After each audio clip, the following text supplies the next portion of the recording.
লালসায় দুনিয়ার ধোঁকায় দুনিয়ার কিছু লোকের খুশির জন্য আমরা নিজেদের সব কিছুকে আস্তে আস্তে ত্যাগ করে ফেললাম। আল্লাহ নবী সাহাবা হুজুরকে আরো জানিয়েছেন, এমা সাবারা বাবারা শুনে দাও, আমি রাসূলুল্লাহ জানিয়ে দে ওই কিয়ামতের দিন এত কঠিন দিন হবে যে দিনে এমন বাপ পাওয়া যাবে নিজের ছেলেকে জমিনে শুইয়ে দিয়ে তার বুকের উপরে পা দিয়ে দাঁড়িয়ে যাবে। ওই কিয়ামতের দিনে এমন মা পাওয়া যাবে নিজের মেয়েকে জমিনে শুইয়ে দিয়ে তার বুকের উপরে পা দিয়ে দাঁড়িয়ে যাবে। ওই কিয়ামতের দিনে এমন ছেলে মেয়ে পাওয়া যাবে জনম দাদা বাপ জনম দুঃখিনী মা তাদের বুকের উপরে পা দিয়ে এমন করে তারা দাঁড়িয়ে যাবে। এ নওজওয়ানেরা এই কথা শুনে আল্লাহ নবী সাহাবা হুজুররা কাঁদতে লাগলেন, ইয়া রাসূলুল্লাহ হাবিবাল্লাহ ময়দানে মাশরে এমনটা কেন হবে? আল্লাহ নবী জানিয়ে দিলেন, মাতার এক ইখতিলাফ এক উপরে আল্লাহ সূর্যকে নামিয়ে দেবে। এই সূর্যের তাপেতে লোহা যেমন পুড়ে পুড়ে লাল হয়ে যায়, এই সূর্যের তাপেতে জমিনটা পুড়ে পুড়ে লাল হয়ে যাবে। ওই জমিনে কেউ দাঁড়াতে পারবে না, যার উপরে যার জোর চলবে তাকে জমিনে শুইয়ে দিয়ে তার মুখের উপরে পা দিয়ে দাঁড়িয়ে যাবে। আমার আব্বা মায়েরা বোনেরা, এই দিন তোমার আমার কি হবে উপায়? একটুখানি চিন্তা করে আগামী দিন ভেবে ভেবে চলতে হবে। কৈফিয়ত নেবে না নেবে না কেন বানালো আর কি করলাম? সারা জীবনটাই তো কেটে গেল ইসলাম বিদ্বেষীদের সাথে।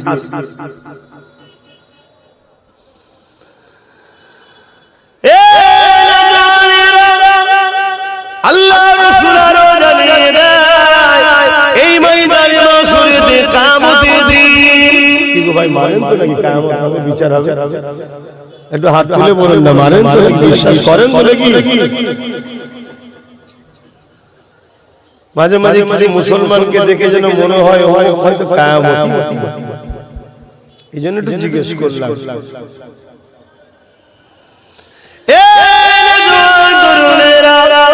আল্লাহর কোরআন জানাচ্ছে, যাও আখাতিল আখিয়া লাইসা লিআখাতিহা কাযিবা, কিয়ামত অবশ্যই হবে যার মধ্যে কোনো সন্দেহ নাই, মিথ্যা নাই। আল্লাহর কোরআন তার ঘোষণা দিয়ে দিয়েছে, হে যুবকেরা তরুণেরা, এই ময়দানে মাশর এত ভয়ানক হবে। আল্লাহ নবী সাহাবাদেরকে জানিয়েছে, এই ময়দানে মাশরে আল্লাহ পাক হযরত জিবরাইল আলাইহিস সালামকে বলবে, হে আমার জাহান্নামকে নিয়ে এসে আমার আরশের পাশে বেঁধে দাও। হযরত জিবরাইল আলাইহিস সালাম চলে যাবে, সাথে করে ৭০,০০০ জিনজির দিয়ে জাহান্নামকে বাঁধা হবে। কত জিনজির? ৭০,০০০ জিনজির দিয়ে জাহান্নামকে বাঁধবে।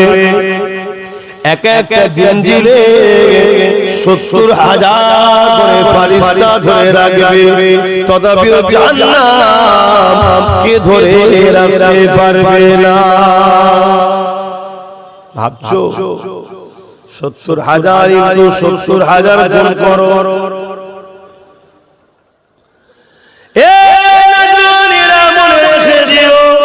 তুমি আমি মায়ের পেট থেকে যখন এসেছিলাম, তোমার আমার জবানে কথা ছিল না গো, তোমার আমার কানে শোনার শক্তি ছিল না গো, তোমার আমার চোখে রোশনি সেই মতো ছিল না গো, তোমার আমার হাতে পায়ে কোনো জোর ছিল না গো। কে তোমাকে জমিনের উপরে আস্তে আস্তে বড় করলো? কে তোমাকে জমিনের উপরে আস্তে আস্তে ক্ষমতা দিল? কে তোমাকে জমিনের উপরে এই জবানে কথা দিল? কে তোমাকে জমিনের উপরে এই দুই চোখে রোশনি দিল? কে তোমাকে জমিনের উপরে আজও বাঁচিয়ে রেখেছে? এখন একটু ভেবে ভেবে চলো। দুনিয়া জমিনে হালকা বয়সে অন্যায় হয়ে যায়, দুনিয়া জমিনে কালকা বয়সে ভুল হয়ে যায় আমার আল্লাহ পাক কোথায় ভুল ফেলেছে লা তাখরাকু মির রাহমাতিল্লাহ বান্দারে আমার রহমত থেকে নিরাশ হয়ে যাস না বান্দা বান্দা ভুল করে ফেলেছে অন্যায় করে ফেলেছে বলে আমার বান্দা বান্দিরে আমি আল্লাহ রহমান আমি আল্লাহ রহিম আমি আল্লাহ গফুর আমি আল্লাহ গফফার হে আমার বান্দা বান্দি অন্যায় করে ফেলেছে ভুল করে ফেলেছে আমার কাছে ক্ষমা চেয়ে আমার কাছে নত হয়ে যা আমার কাছে তওবা করে আমি আল্লাহ বড় দয়ালু তোর জীবনের গুনাহকে মাফ করে দেব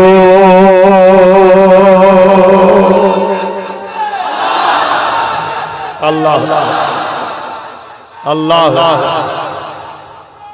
জিন্দাবাদ কিন্তু গুনাহ তো মাফ আছে আল্লাহ ও রাসূলের বিরুদ্ধে গেলে মাফ আছে কিন্তু আমার কওম তো আল্লাহ ও রাসূলের বিরুদ্ধে চলে যাচ্ছে দুনিয়া সামান্য পদ দুনিয়া সামান্য লোভ দুনিয়া সামান্য অর্থ দুনিয়ার বেঈমান জালিম চোর গুন্ডা ডাকাত নেতা নেত্রীকে খুশি করার জন্য আমার কওম ইসলামের দুশমন তোমরা কি তাদের দলভুক্ত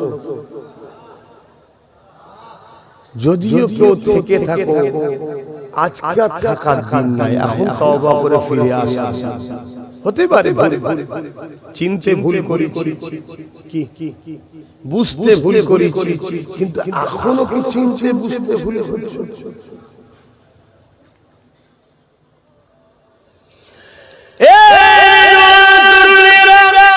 আলোচনাকে বলবি শুনে বারবার বলি 8 বছর ধরে আপনারা এসব কি রয়েছেন বুঝিয়েছি ওয়াকাব আমাদের সম্পদ নিজেদের গাফলতির জন্য চলে যাচ্ছে কয়েক লক্ষ মিলিয়ন কোটি টাকার সম্পদ আজ তোমার আমার থেকে ফসকে যাচ্ছে অথচ তুমি আমি সামান্য ভিক্ষার জন্য ইদরে উড়ে ঘুরে বেড়াতে লেগেছে 8 বছর ধরে বোঝাতে লেগেছে আজ একবার বোঝাতে লেগেছে এ নবীর উম্মত উম্মতেরা ওই জাহান্নামকে যখন ফেলে নিয়ে আসা হবে জাহান্নামের গর্জনেতে এই জমিনে ময়দানে মাশরেতে মানব রক্তনয় চৈতন্য হয়ে পড়ে যাবে এই দৃশ্য বোঝানো সম্ভব নয় বিশ্বাস করে না এত কঠিন দিন হবে ওই দিনে কিন্তু আল্লাহ জিজ্ঞাসা করবে বান্দারে পা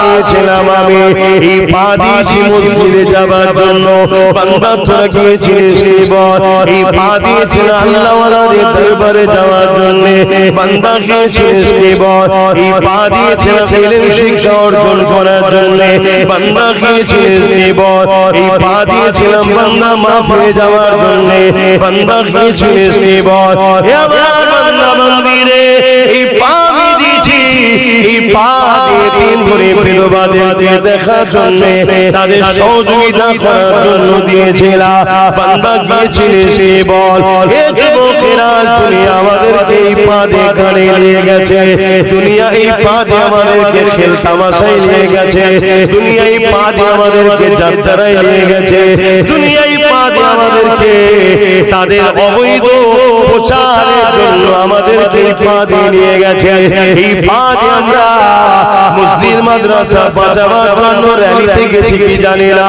কিন্তু মসজিদ মাদ্রাসাকে যারা মিটাবে তাদেরকে জিতাবার জন্য এই পা দিয়ে আমরা মুসলমান হেঁটে হেঁটে মিছিলে গেছি মনে রেখে দিও এখনো সময় আছে তওবা করে নাও আল্লাহর কাছে কাটাকাটি করো আল্লাহ ক্ষমা করে দেন ভুল হয়ে গেছে আল্লাহ মাফ করে দেন ভুল হয়ে গেছে না হয় মনে রেখে দিও আমার আল্লাহ আসমানি বালা যখন পাঠাবে ওই বালা থেকে বাঁচার কোনো উপায় থাকবে না এই দুনিয়ার জালিম হুকুমতের সঙ্গে লড়াই করলে কিছু মানুষের জান হয়তো যাবে কিন্তু এদের মোকাবেলা করে জিতা যায় কিন্তু আল্লাহ যদি জমিনকে ইজাজত দিলাতে আর জিলজালা ভূমিকম্প দিয়ে শেষ করে দেয় ওই দিন তোমার ঘর বাড়ি বাপ মা পরিবার সন্তানকে কেউ বাঁচাতে পারবে না শুনছো তোমার যুবকরা এখনো সময় আছে, পরিবর্তন হও। এক্ষুনি তোমরা রুখে দাঁড়ালে যত কমই হোক 100টা জায়গা তোমরা দখল করতে পারবে কারো সাহায্য ছাড়া। তাহলে চারটিখানি ব্যাপার নয়, একটাতেই যদি আজকে এই হয় তাহলে 100টা পেয়ে গেলে লড়াইটা ভালো হবে না কম হবে? কিন্তু আজ যদি আমার কম না জেগে সেই ইসলাম বিদ্বেষী মসজিদ মাদ্রাসা দুশমনদের সাথ দেয়, আল্লাহর ঘর তুমি মজা নিতে গিয়ে শেষ করে দিলে, আল্লাহ তোমায় রেখে দেবে মনে হয়?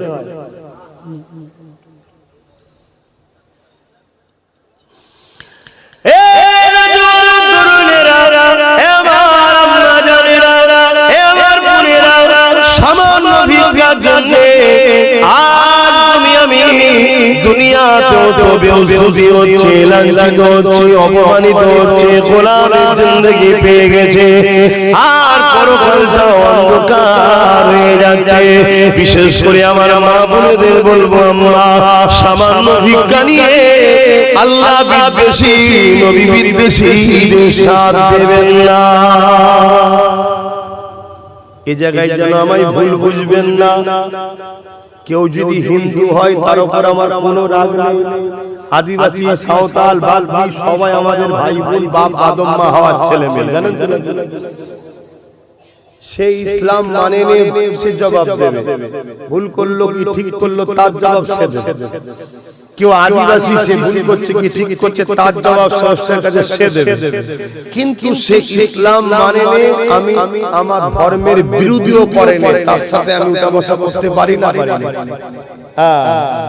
কিন্তু কেউ যদি ইসলামের বিরোধী করে, সে যে মুসলমানও দাবি করে, তার সাথে মিশে যাবে। আমার আম্মা বোনেদেরকে বলি, এত সহজে ইসলাম আমি আপনি পাইনি। ইতিহাসের পাতা সাক্ষী দিচ্ছে, দেখো আমার রাসূলুল্লাহর কলিজার টুকরে খাতুনে জান্নাত ফাতেমা জাহরা রাদিয়াল্লাহু তাআলা আনহা, তিনার সংসারের দিকে একটু চলো, একটু তিনার সংসার নিয়ে আলোচনা করি। কি অসুবিধা হবে না? এখন আমার মা বোনেরা কি করছে একটু জানা, অথচ প্রত্যেকের স্বপ্ন জান্নাত জান্নাত, আর কিন্তু প্রত্যেকেই কম বেশি দাঁড়িয়ে আছে জাহান্নামের রাস্তায়, আর শখ করছে জান্নাতে যাবে। উঠেছে বোম্বাই ট্রেনে, আর শখ করছে দিল্লি যাবে। এই জীবনে হবে? তাহলে আপনার বোম্বাই যাওয়ার জন্য সকালে বোম্বাই ট্রেনটা ধরতে হবে নাকি? জান্নাত যদি যেতে চান মা বোনেদের মতো আম্মাজান আয়েশা হুজুর, আম্মাজান ফাতেমা হুজুর তো অনুসরণ করতে হবে। আজকে এই যে মুরব্বী বাপেরা রয়েছে, আমার মায়েরা বাবারা রয়েছে, ইনাদেরকে খুঁজলেন, ইনাদের ভাই ভাই 5 জন 8 জন করে সব করে। কজন ভাই? 8 জন। বলুন আলহামদুলিল্লাহ, জোরে বলো। ভাই খাবার নেই, কিচ্ছু ভাই খাবার নেই আব্বা। যারা বলছে 2 জন ছাড়া হবে না, তাদেরও 7-8 জন। যারা এখন ফতোয়া দিচ্ছে 2 জন ছাড়া চলবে না, তাদেরও 7-8টা করে। মোদি হোক আর যোগী হোক, খোঁজলে দেখেন কথা বুঝছেন তো নাকি? তবে আইনটা আগে করলেই বেটাগুলো হতো ভালোই হয়। তো যখন ওইদিকে যাচ্ছে, এই যে 7টা 8টা করে কোনদিন বাপ মা না খাইয়ে মানুষ করেছে কি খোঁজলাম? আর এখনো যদি যুবকদের সাথে সুদ কাটানো হয়, আমার তো মনে হয় যুবক হয়তো প্রথমে একটু বেশি জোরে ছুটবে, কিছু দূর যাওয়ার পর কোমরে হাত দিয়ে ওপর হয়ে হাঁপাবে। মুরব্বি কিন্তু একটু করে চলতেই থাকে, কেন যা খেয়েছে অরিজিনাল খেয়েছে, আর আমরা মুসাম্মি খাচ্ছি কিন্তু ভ্যাকসিন দিয়া। এই যে এখন ভ্যাকসিন যারা নিয়েছিল তারা আরেক টেনশনের মধ্যে এখন পড়ে গেছে। কি বলছে নাকি ভ্যাকসিন ফল্ট করেছে, গন্ডগোল হয়ে গেছে। এসব বিজনেস, এগুলো কি বিজনেস। তাম পৃথিবী জুড়ে 700 থেকে 800 কোটি মানুষ আছে কম বেশি।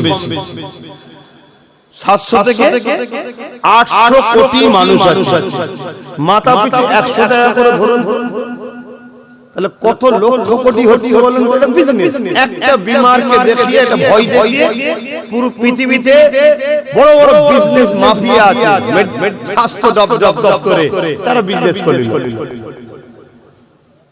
কথা বুঝা আসছে? উপরন্তু ভ্যাকসিনে যাদের যাদের দিয়েছে ভালো মন্দ সাইজ এমন কিছু গন্ডগোল করে দিয়েছে, সব সমস্যা। যাক, আমি ওইদিকেও যাচ্ছি না, আমি ফিরে আসি। আমার মা বোনদের উদ্দেশ্যে ইসলাম এত সহজে আমরা পাইনি, অনেক স্বীকার করতে হচ্ছে। আল্লাহ নবী আবিয়ান বললেন, বাবারা কে আছো বাবা, ইসলামের জন্য মাল দাও বাবা, কেননা গোপনে জালিমরা সংগঠিত হয়েছে ইসলামের উপরে আঘাত করবে বলে। কে আছো বাবা, মাল দাও বাবা, তাদের মোকাবেলায় প্রস্তুত আমাদেরকে নিতে হবে। আজকে গোপনে পোস্ট করা হচ্ছে না, ওপেন। আজকে ইসলামের উপরে হামলা করবে যারা, যারা গোপনে আছে না ওপেন, তাও আমাদের ঘুম ভাঙছে। এই আজকেই দেখছিলাম এই ভারতবর্ষ বক্তব্য দিতে দিতে বলছে মুসলমানদের 10টা মেয়েকে উদ্ধার করে নিয়ে আসো, চাকরি দেওয়া হবে। শুনছেন? গত কয়েকদিন আগে ব্রিকেটে ওই কি বিক্রি করছিল মালনা, এখন মুসলমানকে মালবে যে সঙ্গে সঙ্গে তার প্রমোশন হবে। এটা মহল তৈরি করা হচ্ছে। অতএব আগামী দিন মুসলমানকে মারবে যে সে এমএলএ এমপি টিকিট পাবে, কম্পিটিশন চলবে তোমাকে মারার জন্য। তোমার হুঁশ নাই কি? আমি কি বুঝাচ্ছি শুনছো? আমি গল্প বলছি নাকি? তোমাদের সঙ্গে খেলা করছি নাকি? এই যে রাজস্থানে একজন আফরাজুলকে মেরে দিল না, তারপরে সে এমএলএ টিকিট পেয়েছিল, মনে পড়ছে? দেখো, খেয়াল করো। এই কম্পিটিশন আমার বাংলাতেও চলে এসেছে। কি কম্পিটিশন? মুসলমানকে যে মারবে তার যদি নামকে আসতে চক্ষু লজ্জাটা জেল না দিলে আমাদেরকে যারা বোকাবে নিয়ে ভোট দেয় সেকুলার সেজে, তাহলে আমরা তাদেরকে চিনে যাব। তাই তারা যাতে আমাদেরকে বোকা বানাতে পারে, হালকা কেস দেবে, হালকা কেস দেবে। ধরতে যতটা না তাড়াতাড়ি করেছে, জামিন হতে আরো তাড়াতাড়ি বেরিয়ে পড়বে। যেই বেরিয়ে পড়বে আবার তাকে নিয়ে গিয়ে ফুলের মালা দেবে আরেকজন লোকেরা, দিয়ে তাকে হিরো বানিয়ে দেওয়া হবে। এইটা সোশ্যাল মিডিয়ায় ছড়ানো হবে।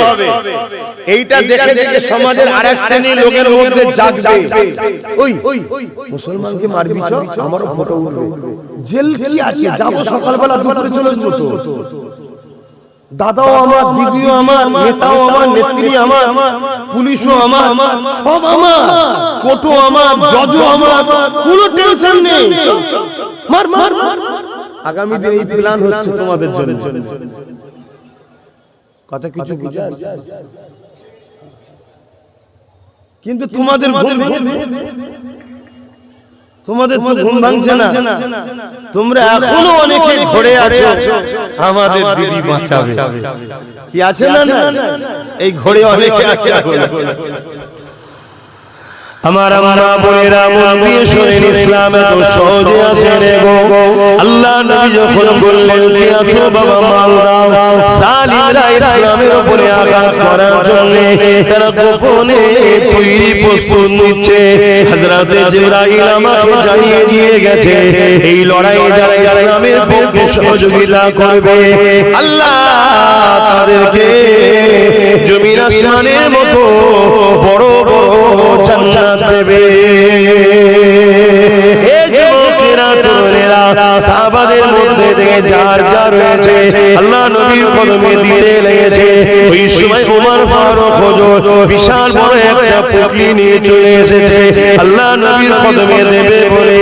অপর দিকে সিদ্দিক আকবর একটা ছোট পুটলি নিয়ে এসেছে আল্লাহ নবীর কদমে দেবে বলে। আল্লাহ নবী সাহাবাদের মালগুলোকে দেখতে লেগেছে। দেখতে দেখতে আবু বকর সিদ্দিকের পুটলিখানা যখন খুলেছে, খুলে কেঁদে বলতে লেগেছে, হে আবু বকর ঘরে কি রেখে এসেছো? ওই সময় সিদ্দিক আকবর বলেছিলেন, ইয়া রাসূলুল্লাহ হাবিবাল্লাহ, আমি আমার ঘরের এবং ঘরওয়ালাদের জন্য, পরিবার সন্তানদের জন্য আমার ঘরেতে আল্লাহ ও রাসূলকে রেখে দিয়েছি। অর্থাৎ যা ছিল সব নিয়ে এসে রাসূলুল্লাহর কদমে দিয়ে দিয়েছে। এই রকম সময়েতে এক মহিলা চলে এলো, আল্লাহ নবীর দরবারে সালাম দিল। ওই মহিলার কোলে একটা ছোট বাচ্চা রয়েছে। এবার আল্লাহ জানেরা, আজ আমি আপনি কি করছি মায়েরা, আপনাদের সন্তান হয়ে আপনাদেরকে একটু মেসেজ দিচ্ছি, মন দিয়ে শুনে। এবার ভাইরা, আপনাদের ভাই হয়ে আপনাদেরকে বলছে যে শোনো, দুনিয়া থেকে একটু শিক্ষা না, এমন ভয়ানক দিন আসবে এই সমাজের হাজারো পশুরা আপনাদেরকে নুচে নুচে খাবে, এই দুনিয়া ভিডিও বানাবে, তামাশা দেবে, আপনাদের ইজ্জত বাঁচাবার জন্য কাউকে পাবেন না। কেননা মা পবিত্র হলে তবে তো সালাউদ্দিন আইবির মতো সন্তান হবে, মা পবিত্র হলে তবে তো মুজাহিদের মতো সন্তান বেরোবে, মা পবিত্র হলে তবে তো নাই সন্তান পাওয়া যাবে। এ যুবকেরা, আজ তো দাদা পীর আওলাদ হিসাবে আপনাদেরকে বুঝাতে চাইছি, কার হয়তো বুঝাবার আর বাকি থাকবে না। আজকে তবুও তো কোন মায়ের বেটা নওশাদ নামে লড়ছে তোমাদের হয়ে, কালকে এটাও থাকবে না যদি তোমরা না জাগো। আর যদি জাগো, হাজারো নওশাদ তৈরি ওই নওশাদই করে দিয়ে যাবে। শুনছেন? আর নওশাদের কথা বললাম, অসুবিধা আছে নাকি? না, ফতোয়ায় অসুবিধা নেই তো। বাকি কার অসুবিধা বলি আমি চিন্তা করি না, আমি ফতোয়ার কথা জিজ্ঞেস করছি। হ্যাঁ, কথা ঠিকই, যার অসুবিধা সে বাড়ি থেকে শুনছে, ঠিকই বলে, বুঝি বলে। যাক, ছেলেগুলো আমার ভাই আমার জাগছে, তার আলহামদুলিল্লাহ। আর এই জাগাচ্ছি বলেই তো অনেকের রাগ হচ্ছে আমাদের বলে না, যে বেশ ঘুম পড়িয়ে রেখেছিলাম ৭৯ বছর ধরে, এরা হঠাৎ করে নেতা হবার স্বপ্ন দেখলো। এতদিন ছিল আমাদের কর্মচারী, কখনো এই কোম্পানিতে, কখনো এই কোম্পানিতে, কখনো ও কোম্পানিতে কর্মচারী। কি হঠাৎ করে এরা বলছে না, ভাগ দিতে হবে, মালিক হবো, চেয়ার আমারও থাকবে, তাতে 10% হোক, কিন্তু আমি মালিক হব। এই স্বপ্ন হঠাৎ করে এদের মাথায় ঢুকালো কে? একটু আওয়াজ দেন, কে ঢুকিয়েছে? তাহলে কম গাল আমায় খেতে হয় না, মনে রেখে দিয়ে। অবশ্য আমাকে পাই না তো, আমার ওই সাথে আলামিনটাকে তুলে দেয়, মনে করো ওইটাই তোলা সাথে কবিতা পড়া শুরু করে দেয়। কিন্তু কি হবে, কার কিছু হবে? কিন্তু আল্লাহ দিয়া মুখ না পাক করলি কি জবাব আল্লাহর কাছে দিতে হবে। আল্লাহ নবী দরবারে একজন মহিলা এসেছে কোলে একটা বাচ্চা নিয়ে। ভাবো কত কষ্ট করে ইসলামে একটা বাচ্চা। আল্লাহ নবীকে বলছেন, হুজুর শুনলাম আপনি ইসলামের জন্য, ন্যায়ের জন্য, সত্যের জন্য, মানবতার জন্য, গরিবদের জন্য, মুসলিমদের জন্য, জালিমদের বিরুদ্ধে ডিফেন্সে নামার জন্য আপনি মাল সংগ্রহ করছেন। আল্লাহ নবী বললেন, জি হ্যাঁ সংগ্রহ করছি। তো হুজুর আমি কিছু শরীক হতে এসেছি, কি দেবে? হুজুর আমার এই বাচ্চাটাকে দেবো। জোরে বলুন সুবহানাল্লাহ। মা শোনেন, আর আজকের মায়েরা কি বলছে? যাসনি, আব্বাস সিদ্দিকীর সঙ্গে যাসনি, জেল হয়ে যাবে, কেস হয়ে যাবে। কি বলছে না বলেন? কাজ বন্ধ হয়ে যাবে।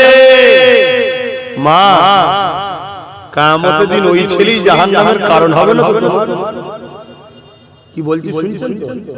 কিয়ামতের দিন ওই ছেলের কারণে তোমার জাহান্নাম যাওয়া হবে না তো?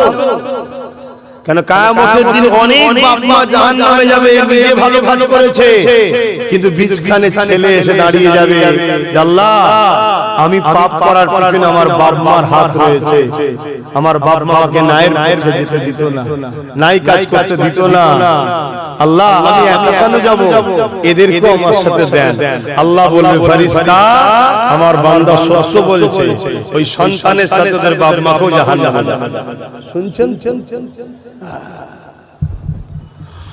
অথচ ইতিহাসের পাতায় আমরা দেখেছি, আপনারা শুনেছেন বদরের ময়দানে যখন সাহাবা চলে যায়, ওই সময় আমার রাসূলুল্লাহ ছোট ছোট সাহাবা, একজনের নাম মাআজ আর একজনের নাম মুআজ, এই দুই ভাই ঘরে এসেছে, এসে আম্মাকে জিজ্ঞাসা করতে লেগেছে, আম্মা মদিনার নবী শরীফে মসজিদে আল্লাহ নবীকে দেখতে পেলাম না, এবং নবী পাকের যুবক সাহাবাদেরকে দেখতে পেলাম না, আম্মা জান কোটি কত মুরব্বি সাহাবারা মদিনার নবী শরীফে রয়েছে, আম্মা জান আল্লাহ নবী কোথায় গেছে আপনি কি বলতে পারবেন?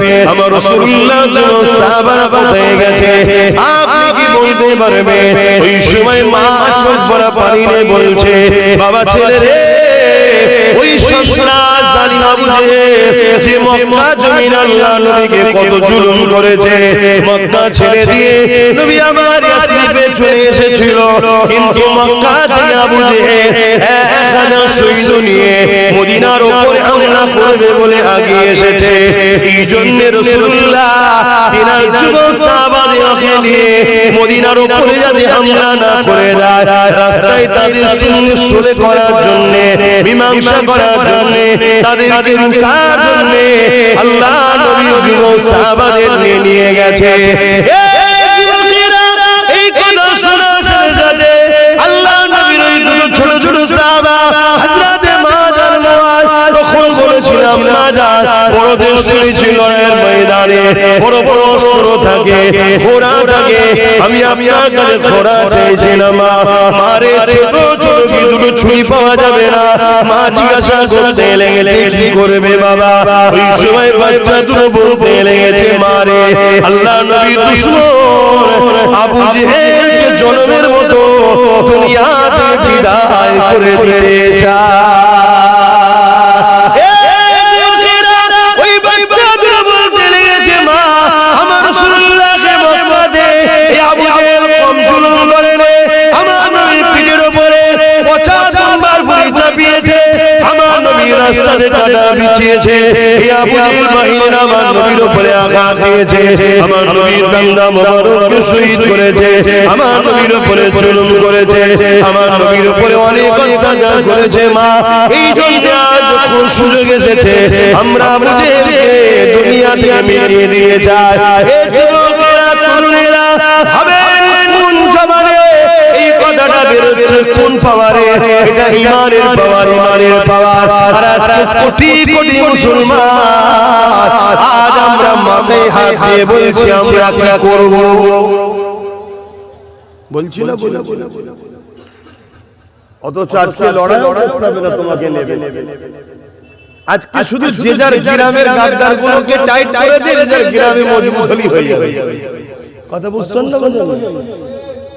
তাও আমরা মাথায় হাত দিয়ে বলছি কি করব আমরা? একটা গাছ লাগিয়েছো, যদি ফল না দেয় বলো বলো বলো, আল্লাহ আমাদেরকে রাখবে কেন? জালিমদের হাতে মিটিয়ে দেবে আল্লাহ।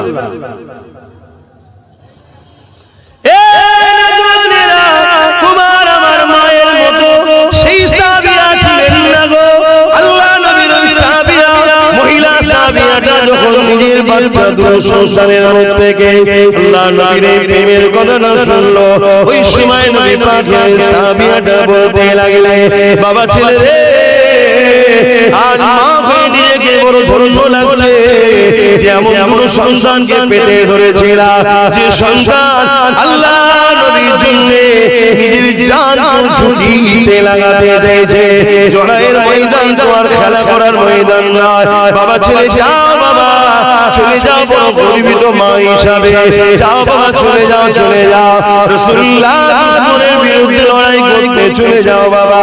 ওই বাচ্চা দুটো বেরিয়ে পড়লো, লড়াইয়ের ময়দানে গিয়ে চাচাকে জিজ্ঞাসা করতে লেগেছে, চাচা আবু জেহেল কোনটা, আবু জেহেল কোনটা? চাচা দূর থেকে দেখাতে লেগেছে, ওই যে সাদা ঘোড়ার পিঠে উঠে রয়েছে ওটা হলো আবু জেহেল, যে খিয়াতা ঘোড়ার পিঠে বসে রয়েছে লোহার গ্রেস গায়ে দিয়ে এমন করে নিজেকে নিরাপদে রেখেছে। এই বাচ্চা দুটো সুযোগ খুঁজতে লেগেছে, চারিদিকে ঘোড়া ছুটতে লেগেছে। এই বাচ্চা দুটো সুযোগ খুঁজতে খুঁজতে কোনোভাবে যখন পারছে না, কেন আবু জেহেল ঘোড়া থেকে নামছে না, বাচ্চা দুটোর মাথার মধ্যে বুদ্ধি এসে গেল। ঘোড়ার পায়েতে ছোট ছুরির আঘাত দিয়েছে, ঘোড়া জমিনে যে লুটিয়ে গেছে, আবু জেহেল যে জমিনের উপরে পড়ে গেছে, তার উপরে আঘাত দিয়ে শুরু করেছে, আঘাতের উপরে আঘাত দিতে লেগেছে। আবু জেহেল ছেড়ে পেয়ে গেছে, আগিয়ে এসে তলোয়ারের আঘাত দিয়েছে। এই দুই বাচ্চার মধ্যে থেকে একজন হাতটা কেটে জমিনে পড়ে গেছে। কিন্তু এই দিকে অন্য সাহাবারা আগিয়ে এসে ওই বাচ্চা দুটোকে সাইডে সরিয়ে দিয়েছে। অনেক বড় কথা, লড়াই শেষ হয়ে গেল, আবু জেহেল জনমের মতো জাহান্নামে চলে গেল। আল্লাহ নবী সাহাবাদের নিয়ে বসে আলোচনা করতে লেগেছে। এই দুই বাচ্চা তারা অনেকটা ক্ষত বিক্ষত হয়ে রয়েছে, তার মধ্যে থেকে এক ভাইয়ের হাতটা পর্যন্ত কেটে গেছে। এই অবস্থায় দাঁড়িয়ে হাত কেটে গেছে, ওই যন্ত্রণার কথা খেয়াল করেনি। বাচ্চা দুটো আগিয়ে এসে দুই ভাইয়ের মধ্যে কম্পিটিশন শুরু হয়েছে। এক ভাই বলতে লেগেছে, ইয়া রাসূলুল্লাহ হাবিবাল্লাহ, আপনার দুশমনকে আমি মেরেছি। আর একজন বলতে লেগেছে, ইয়া রাসূলুল্লাহ হাবিবাল্লাহ, আপনার দুশমনকে আমি মেরেছি। এই কম্পিটিশন হতে লেগেছে। হযরত জিবরাইল চলে এসেছে, এসে জানিয়ে দিল, ইয়া রাসূলুল্লাহ হাবিবাল্লাহ, এই বাচ্চা দুটোকে জানিয়ে দেন আল্লাহ পাকের দরবারে আবু জেহেলকে জাহান্নামে পাঠানোর পিছনে এই দুটো বাচ্চারই হাত আছে। আল্লাহ দুজনকে কবুল করে নিয়েছে। আল্লাহ নবীর নজরটা পড়ল ওই বাচ্চা ছেলের হাতে দিকে, যার হাতটা কাটা রয়েছে। ওই বাচ্চাকে বলতে লাগলো, বাবা কি হয়েছে? হুজুর আমার হাতের উপরে আঘাত করেছে, হাত আমার কেটে গেছে। আল্লাহ নবী সাহাবাদেরকে বললে, যাও বাচ্চার হাতকে খুলে নিয়ে আসো। হাত থেকে খুলে নিয়ে এসে ওই হাতের গোড়ায় হাত লাগিয়ে দিয়ে আল্লাহ নবী হাতটা বুলিয়ে দিল। আরে সার্জারিটা 150 বছর হয়েছে, আমি আল্লাহর হাত বুলানোর সাথে সাথে আমার আল্লাহ ওই হাতকে চূড়া লাগিয়ে দিয়েছে। আরো জোরে বলুন সুবহান।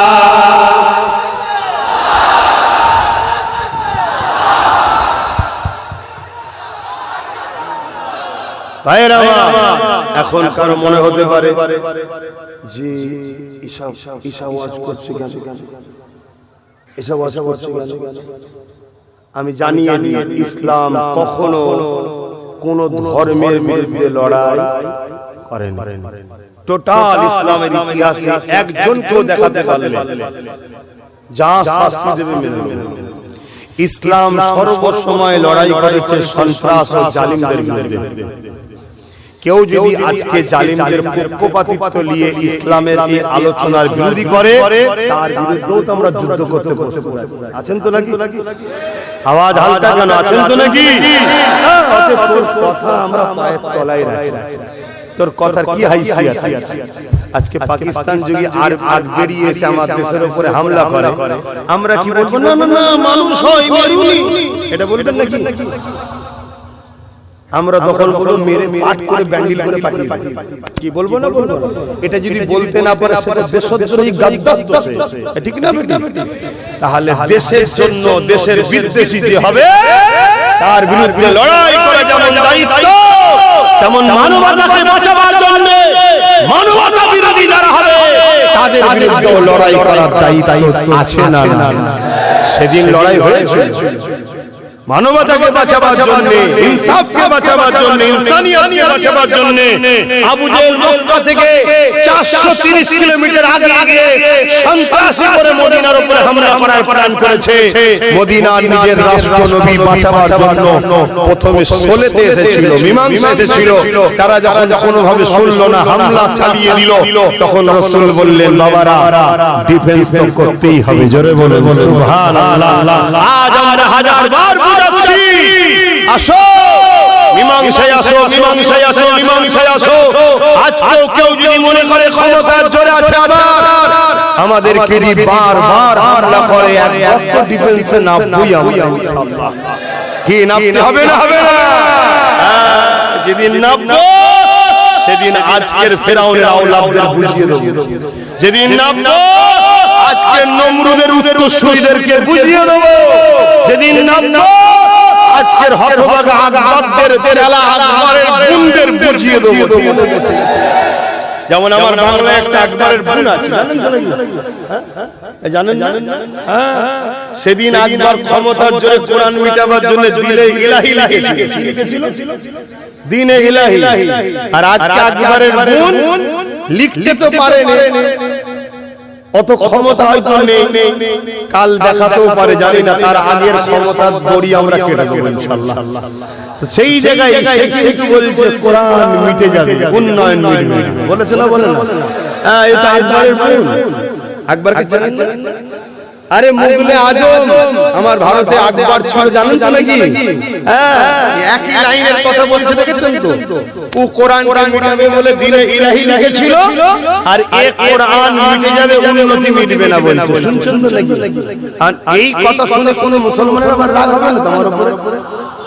যদি রাগ হয় মাফ করবেন, আমার সন্দেহ হয় ও হয়তো আমাদের ঘরে এসেছে কিন্তু প্রোটেকশন আমাদের না।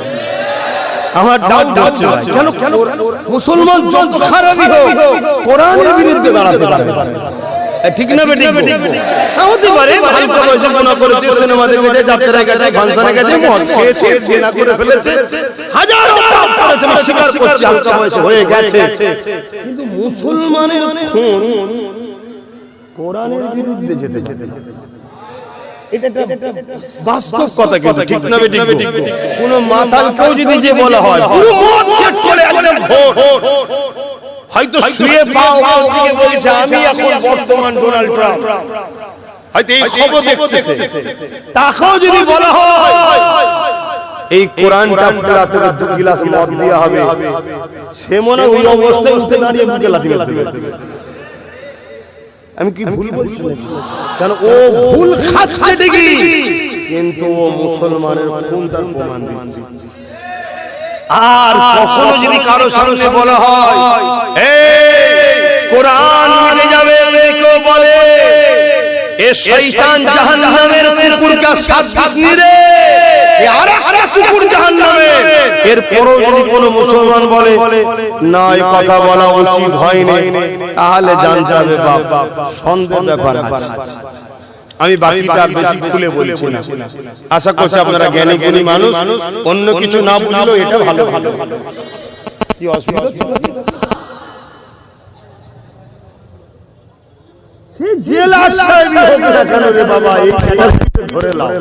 আল্লাহর কোরআন বলছে যে আমার হাবিবের বিরোধী হবে, যে আমার হাবিবের বিদ্বেষী হবে, তার সম্বন্ধে কোরআন সূরা কলামে বলে দিয়েছে নুতফায়ে হারাম। শুনছেন তো? তাহলে অত টেনশন করছো কেন? আহা কত কষ্ট করে এসেছে ইসলাম। আমার মা বোনেরা একটু বোঝে, পুরুষ যদি ইনকাম হারাম করে নিয়ে আসে নারীদেরকে খাওয়ায়, তারপরও কিয়ামতের দিন পুরুষকে আল্লাহ ধরবে, নারীকে ধরবে না। এটা সিস্টেম। কারণ নারী হলো পুরুষের অধীনস্থ, সে বাপ হোক, ছেলে হোক, আর স্বামী হোক, ইনকামের জিম্মেদারি হলো পুরুষের। নারী হলো বিবাহের আগে হলো শাহজাদি, বিবাহের পরে রানী, বয়স হলে রাজমাতা, তার সম্মান আল্লাহ এত দিয়েছে, সে বসে বসে খাবে। শুনছেন তো নাকি? কিন্তু ইনকামের জিম্মেদারি কার মাথায়? পুরুষে এসে ভ্যান চালিয়ে আনবি না মুঠে গিরে করবি, কি কষ্ট করে করবি, খাবার দায়িত্ব তোর। এবার পুরুষ যদি হালাল না খাইয়ে হারাম খাওয়ায়, নারী আল্লাহ কিয়ামতের দিন ধরবে না, ওর স্বামীকে, ওর ছেলেকে, ওর বাপকে ধরে রাখবে। কিন্তু আমার মা বোনেরা, হারাম যে খায় তার দোয়া কবুল হয় না। আজকে বড় প্ল্যান করে আমাদের দোয়া যদি এদিক ওদিক হয়ে যেত, মায়েদের দোয়াটা তো কবুল হতো। বড় প্ল্যান করে শয়তানরা দেখুন সামান্য 1000 1500 টাকা মদ বিক্রি করাতে দিল, খা, এটা তোর ইনকাম, এটা কার ইনকাম? তার মানে ওই জায়গাটা শেষ করে দিল। কিন্তু আমরা বুঝবো, আমরা ভাবছি আমাদের দরদি যদি হতো তাহলে তোমার বাচ্চাকে আইএস বানাতো, আইপিএস বানাতো, জজ বানাতো, ডিএম বানাতো, ভিডিও বানাতো, তোমার বাচ্চাকে এডুকেশন দিত, চাকরি দিত, তবেই তোমার দরদি হতো। ভিক্ষা কখনো দরদিরা দেয় না, ভিক্ষা যে দেয় যায় সে তোমার দুশমন ছাড়া অন্য কিছু নয়। আজ এ জাতি এত ভিখারি কেন? হাত পাতলি পাই বলে দেয়। দিয়া বন্ধ করে দিক সবাই, দেখবে সব ভিখারি হয়ে যাবে।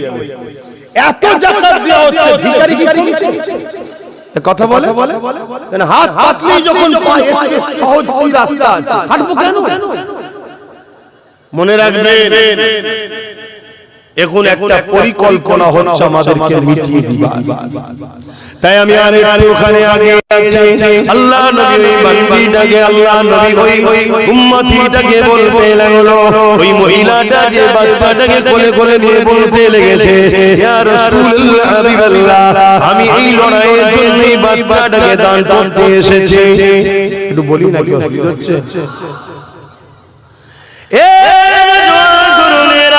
আল্লাহ নবী যখন বললেন, মা, এই লড়াইয়ের ময়দানে এই বাচ্চাটাকে নিয়ে আমি কি করব মা?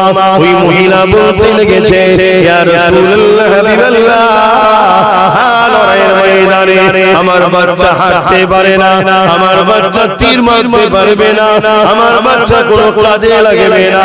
ইয়া রাসূলুল্লাহ, হাবিবাল্লাহ, আমি জানি, তবে হুজুর এই বাচ্চাটাকে আমি আপনার কাছে দান করছি। আমার সাহাবা ভাইদের অনেকের ঢাল নাই, বা আপনার সামনেতে যখন তীর মারবে আপনার দিকে, এই বাচ্চাটাকে আপনি ঢাল হিসাবে ব্যবহার করবেন। ওই জালিমদের তীর আপনাকে না লেগে এই বাচ্চাকে লাগবে। ইয়া রাসূলুল্লাহ, হাবিবাল্লাহ, কাল কিয়ামতের ময়দানে আমি মা আল্লাহ পাকে শুকরিয়া আদায় করে বলবো, ও রব্বি আল্লাহ, আপনি আমাকে একটা সন্তান দিয়েছিলেন, ওই সন্তানটা নাই সত্য ইনসাফের জন্য আপনার হাবিবের কাছে আমি ভাই হিসাবে দিয়ে দিয়েছিলাম, এর উসিলায় আমি নাজাতের আশা রাখবো। আল্লাহ নবী বড় খুশি হলেন, বাচ্চাটাকে কোলে নিয়ে আদর করে ওই মাকে দিয়ে বলতে লাগলেন, মহিলা রে, এই বাচ্চাটাকে লালন পালন করে বড় করো, আমি রাসূলুল্লাহ দোয়া করি এই বাচ্চাকে ইসলামের মুজাহিদ হবে। মা মায়ের প্রেম দেখিয়েছে, রাসূল রাহমাতুল লিল আলামিনের বৈশিষ্ট্য দেখিয়েছে। আর আজকে আমাদের মধ্যে কি করছে বলো? কেন সহজে আমরা ইসলাম পেয়েছি, সহজ আমাদের খেয়ালই আজকে চারিদিক দিয়ে ঝাঁপিয়ে পড়ে ইসলামের উপরে আঘাত করা হচ্ছে।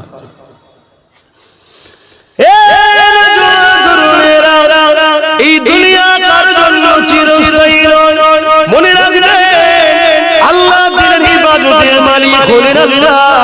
দুনিয়া যতই শক্তিশালী দেখাক না কেন, যুগে যুগে ইসলামের উপরে আঘাত যারা করেছে আমার আল্লাহ পাক তাদের জন্য দুটো ফয়সালা করেছে। হয় তার নাম নিশানাকে মিটিয়ে দিয়েছে নমরুদের মতো, ফেরাউনের মতো, সাদ্দাতের মতো, আবু জেহেল সাহেবের মতো, ইজিদের মতো, হিটলারের মতো, চিঙ্গিস খানের মতো, এমন করে পুরুষের মতো আল্লাহ তাদেরকে মিটিয়ে দিয়েছে। বাবার দেশে হতভাগা আকবরের মতো মিটিয়ে দিয়েছে। কিন্তু আর একটা ফয়সালা হলো যারা ইসলামের বিরোধী করেছে আমার আল্লাহ তাদেরকে ইসলামের খাদেম বানিয়ে দিয়েছে। ইসলামের বিরুদ্ধে যুগে যুগে মানুষ লেগেছে, আজও লাগছে। আল্লাহ ইসলামের হেফাজতের দায়িত্ব নিজে নিয়েছে। কিন্তু মনে রাখবেন আমাদের একটা তো কর্তব্য দায়িত্ব রয়েছে। এই দায়িত্ব যদি পালন না করতে পারে আল্লাহ পাকের কাছে জবাবদিহি হতে হবে। যেমন ইসলামের বিরোধী করেছিল হযরত ফারুক আযম, তখন হযরতও ছিল না, ফারুকও ছিল না, আযমও ছিল না, শুধু নাম ছিল উমর, খাত্তাবের বেটা উমর। কিন্তু আমি এইভাবে বলতে পারবো না, আল্লাহ তাকে বিশাল শানওয়ালা করেছে হযরত ওমর ফারুক হিসেবে বলবো। তিনি একদিন আবু জেহেলকে ডাকলো, ডেকে বলতে লেগেছে ওমর রে, আর মুহাম্মদ সাল্লাল্লাহু আলাইহি ওয়াসাল্লামের দিকে মানুষ দলে দলে দলে দলে বাড়তে লেগেছে। আজ মুহাম্মদ রাসূলুল্লাহর দিকে 39 জন ইমানের কলেমা পড়ে মুহাম্মদ রাসূলের দিকে চলে গেছে, তার দলের দিকে মানুষ যেতে লেগেছে। আমাদের ভয় হচ্ছে মুহাম্মদ মেরে রুখা না যায়, তাহলে আমাদের সাম্রাজ্য মিটে যাবে। আমরা যে মানুষের মধ্যে ত্রাস তৈরি করেছি, আমরা যে মানুষের মধ্যে আতঙ্ক তৈরি করেছি, আমরা যে মানুষের মধ্যে রাজত্ব কায়েম করেছে, এটা মিটে যেতে পারে মুহাম্মদ রাসূলকে যদি রুখা না যায়। আমি আবু জেহেল মনে করি এই উমর এই কাজ বিচারা অন্য কেউ পারবে না। কেন আল্লাহ উমর ফারুককে এত ক্ষমতা দিয়েছিলেন। 25 বছর যখন বয়স ছিল ওনার মোকাবেলায় দাঁড়াবার মতো কারো কোনো ক্ষমতা ছিল না। আবু জেহেল উমর ফারুককে বোঝাতে লাগলো। ওই সময় উমর ফারুককে আবু জেহেল বলতে লাগলো 200 লাল উট দিয়ে ঘোড়া দেওয়া হবে, ইত্যাদি ইত্যাদি অনেক ধন দৌলত দেওয়া হবে। এই দিয়া দিবি কাজটা আজকে নতুন নয়, যেমন আজকেও চলছে। কাউকে বলছে গাড়ি দেওয়া হবে, আলো দেওয়া হবে, গাড়ি বাড়ি দেওয়া হবে, বলছে তো নাকি? সেই দিনও চলতো, এটা নতুন নয়, যুগে যুগে চলে আসে। আর এটাই তো ঈমান পরীক্ষা। কেউ বিক্রি হচ্ছে আর কেউ জানকে বাজি লাগিয়ে লড়ে যাচ্ছে, এইটাই হচ্ছে ব্যাপার। কাউকে মন্ত্রীর অফার দেওয়া হচ্ছে, 150 কোটি টাকার অফার দেওয়া হচ্ছে, সে বলছে না আমি গাদ্দারের খাতায় নাম লিখাতে পারবো না, আর আমার আল্লাহর কাছে মুখ দেখাতে। এটা ঈমান। আবার কেউ বিক্রি হয়ে গেছে, কি করে? আবু জেহেল উমর ফারুককে অনেক কিছু দিবে বলে উমর ফারুক রাজি হয়ে গেল। ঘোড়ার পিঠে উঠে তরোয়ালকে উলঙ্গ বার করে ফেললো। মিয়াম থেকে তরোয়ালকে বার করে রওনা দিয়ে যাচ্ছে। রাস্তাতে একজন সঙ্গে দেখা হয়, তিনি বলতে লেগেছে উমর এত দ্রুত কোথায় যেতে লেগেছো? উমর ফারুক বলতে লেগেছে আমি আল্লাহর বেটা মুহাম্মদ সাল্লাল্লাহু আলাইহি ওয়াসাল্লাম ঘর থেকে আল্লাহকে জুদা করতে যাচ্ছে। কেন যাচ্ছ? কি করেছে? তিনি তো কাউকে কখনো আঘাত দেয় না, কারো সম্পদ মেরে নেয় না, কারো সঙ্গে ঝগড়া করে না, কারো সঙ্গে মিথ্যাচার করে না, কারো ক্ষতি চায় না। উপরন্তু তিনি শান্তির কথা বলে, মানবতার কথা বলে, ইনসাফের কথা বলে, ইনসানিয়াতের কথা বলে, প্রেমের কথা বলে, নারীদের অধিকারের কথা বলে, খোদার্থকে খানা খাওয়াতে বলে, বস্ত্রহীনকে বস্ত্র দিতে বলে, প্রেমের কথা বলে, মানব বন্ধনের কথা বলে, ঐক্যের কথা বলে। হে উমর কেন তাকে মারতে যাচ্ছ? উমর বলছো তো কথা জানি না, আজকে যাব আমি শুনছি নাকি 39 জন তার হাতে হাত দিয়েছে, 40 আর হতে দেব না। কালকে সূর্য উঠবে, মুহাম্মদ রাসূল আর উঠবে না। হায় হায় হায় হায় কথা। এই যুবকেরা তরুণেরা ওই সময় ওই অত্যাচারী মানুষ বলতে লেগেছে, হে উমর, মুহাম্মদ রাসূলের কাছে যাবার আগে তুমি তোমার বোন বুনাইয়ের কাছে আগে যাও। কেন যাব? তোমার বোন বুনাই ঈমানের কালেমা পড়ে মুহাম্মাদের দলে চলে গেছে। আরো জোরে বলুন সুবহান। অনেক বড় কথা, ওইদিকে আমি যাচ্ছি না। তোমার ফারুক হুজুর কি বলছে? 39 থেকে 40 দেব না। এদিকে আমার আল্লাহ বলে, ফেরেশতা রে, উমরকে রুকনি, উমরকে যেতে দাও। উমর বলেছে 39 থেকে 40 হতে দেবে না। আর আমি আল্লাহ উমরকে 40 নম্বর মুসলমান বানাবো।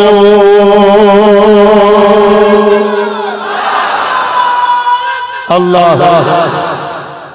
বাবরি মসজিদে যে আঘাত প্রথম দিয়েছিল তার দ্বারাই 100 মসজিদ করাচ্ছে যিনি, তিনি কে বলবেন তো জোরে? বাবরি মসজিদে প্রথম যে আঘাত দিয়েছিল তার হাতে আবার তার দ্বারাই 100টা মসজিদ তৈরি করে নিচ্ছেন যিনি, তিনি কে? আরো জোরে বলেন কে? আল্লাহ। যে বুশ বলেছিল আমেরিকা ইসলাম রাখবো না, তার কন্যাকে ইসলামের মধ্যে ঢুকিয়ে কোরআনের হাফেজ যিনি বানিয়েছেন তিনি কে? কিন্তু আমাদের দায়িত্ব আছে না? আমার কাছে দামি জিনিসের যদি গুরুত্ব না বুঝি কেড়ে নেবে, অন্য কাউকে আল্লাহ দেবে, তোমাকে আমাকে মিটিয়ে দেবে। তাই নিজের দিনের গুরুত্ব বোঝো।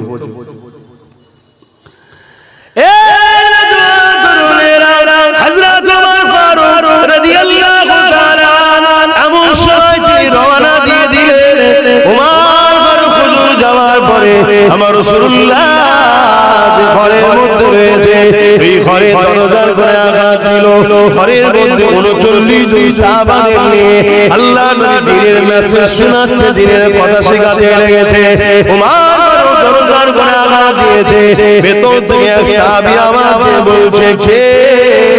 বাইরে থেকে উমর আওয়াজ দিচ্ছে, খাত্তাবের বেটা উমর এসেছি, দরজা খোলো। সাহাবাদের মধ্যে মুখোমুখি তাকাতাকি হচ্ছে, আমাদের আর বাঁচা যাবে না। এত পাওয়ার ছিল, এত ক্ষমতা। আল্লাহ নবী চাচা জান হযরত হামজা রাদিয়াল্লাহু তাআলা তার কয়েকদিন আগে নবীর হাতে দিয়ে ঈমানের কালেমা পড়েছিল। তিনিও ছিলেন মক্কার সুপার পাওয়ারদের মধ্যে একজন। তখন তিনি ওই মজলিসে বসে রয়েছে। তিনি বলতে লাগলেন, ইয়া রাসূলুল্লাহ, হাবিবাল্লাহ, হুজুর আপনি আমাকে ইজাজত দেন, উমর যদি পাকামো করে আমি হামজা খামসা কমতি নয়, হুজুরকে আমি ছাড়বো না, আপনি আমাকে ইজাজত দেন। আল্লাহ নবী মুচকি হাসলেন, কেন কানেকশন তো নবীর সাথে আল্লাহর, বাকি তো কেউ জানে না। নবী আমার ইরাদা করে আল্লাহকে বলেছিলেন, ও রে আল্লাহ, দুজনের মধ্যে একজনকে ইসলামের মধ্যে যদি আপনি এনে দেন আমাদের জন্য বড় উপকার হবে। এক আবু জেহেল না হয় খাত্তাবের বেটা উমর, আমার আল্লাহ দোয়া, নবীর দোয়া উমরের কপালে কবুল করে নিয়েছে। এটা রাসূলুল্লাহ বুঝতে পেরে গেছে। এই নবী বলতে লাগলেন, আমার সাহাবারা দরজা খুলে দাও, দেরি করো না গো, উমরকে আসতে দাও, উমরকে আসতে দাও। উমরের দরজা খুলে দেওয়া হলো। উমর আগে আসে, পিছনে হযরত হামজা নবী পাকের চাচা দাঁড়িয়ে গেছে। দাঁড়িয়ে গিয়ে বলছে, উমর মনে রেখে দিও, আমি হামজা কমতি নয়, তুমিও যদি পালোয়ান হও আমিও কোনো কমতি নয়। উমর যদি খারাপ ব্যবহার করো তোমাকে কিন্তু ছেড়ে দেওয়া হবে না। উমরের চলো চলো, আল্লাহ নবী বলে, চাচা যান, উমরের রাস্তা আটকাবেন না, উমরকে আসতে দেন। হযরত উমর আগে চলে এলেন রাসূলুল্লাহ একেবারে কাছে। নবী পাক উমরের জামার খোঁড় ধরে টান দিলে হুজুর বসে পড়লেন।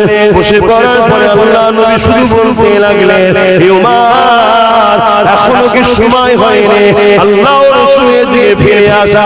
যেই বলেছে উমরের চোখ দিয়ে পানি গড়াতে লেগেছে। ইয়া রাসূলুল্লাহ, ইয়া হাবিবাল্লাহ, হুজুর আপনি আমাকে ক্ষমা করে দেন, আমি উমরের তরোয়াল নিয়ে বেরিয়েছিলাম আপনার কদমে কল্লাকে আলাদা করব বলে, কিন্তু আজকে উমর আপনার কদমে একটু জায়গা চাইছে, বাকি যতদিন বাঁচবো ইয়া রাসূলুল্লাহ আপনার গোলাম হয়ে পাহারাদার হয়ে থাকতে চাই। আরো বলুন সুবহান আল্লাহ। ইয়া রাসূলুল্লাহ, আল্লাহর দিন আল্লাহ ঠিক হিফাজত করবে, কিন্তু আমরা যদি দ্বীনের ভালোবাসি আল্লাহ আমাদেরও হিফাজত করবে। কি করবে না? আতে বাপ ভাইরা বোঝো, আমাদেরও কিছু দায়িত্ব আছে। আমি যদি উপকার করতে না পারি, কসম ক্ষতি না করে আল্লাহ নবী বলেছেন, মিশকাত শরীফের হাদিস, আমার একটা বক্তব্য খুব ভাইরাল হচ্ছে, আপনারা শুনেছেন হয়তো, প্রায় জায়গায় এই বিষয়টা খুলে খুলে বলে দিচ্ছি, আপনারা হয়তো শুনেছেন। কেন আমার বিষয়ে যখন ছড়াচ্ছে আমাকেই তো বলতে হবে নাকি? একটা প্রচার করা হচ্ছে, কি একটা ছোট্ট ক্লিপ, আবার ওই বক্তব্যটাকে কোন একজন মুরব্বির সাথে সেটিং করেছে, বয়োজ্যেষ্ঠ বুজুর্গের সাথে সেটিং করেছে। আমি বলেছি বিজেপি কে একই বলে, আমি বলেছি টিএমসি কে ভোট দেওয়া হারাম, আর তিনি বলেছেন দেওয়া চলবে। এইরকম একটা সেটিং করে বাজারে ছড়াচ্ছে, দিয়ে বোঝাতে চাইছে দেখো আব্বাস বলছে চলবে না হারাম, আর একজন বয়স্ক বুজুর্গ বলছে চলবে, কার কথা লেখা? এটা হলো জালিমদের একটা প্ল্যান। আপনারা কেউ শুনে দেখেছেন এটা? একটু হাকি না বলেন, দেখেছেন? যারা দেখেছেন হাত তুলে বলে ভিডিওটা দেখেছেন?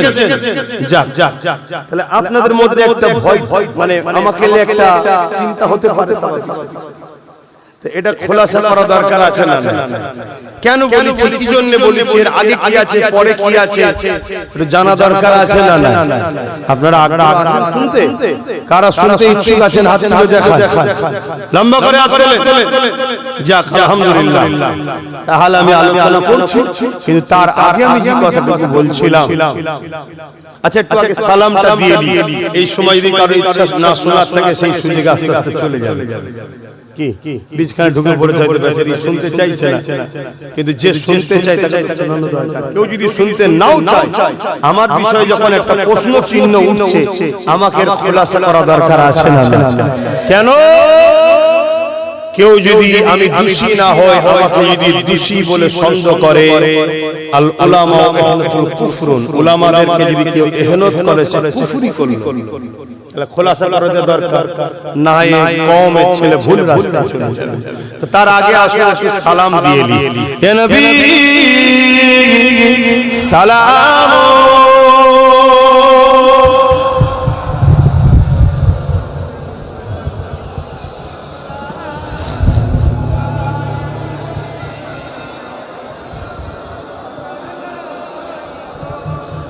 ইয়া আল্লাহ আলাইকা।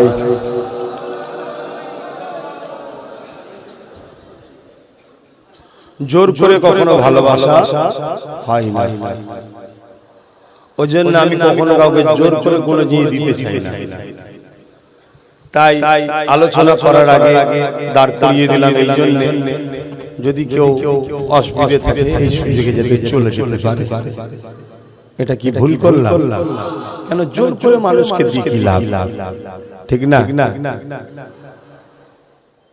আসে সকলে প্রাণ খুলে খুলে আওয়াজে দয়ান নবীর উপরে সালাত ও সালাম পাঠ করবে। ইয়া নবী সালাম, ইয়া রাসূল, ইয়া হাবিব সালাম, সালাওয়াতুল্লাহ।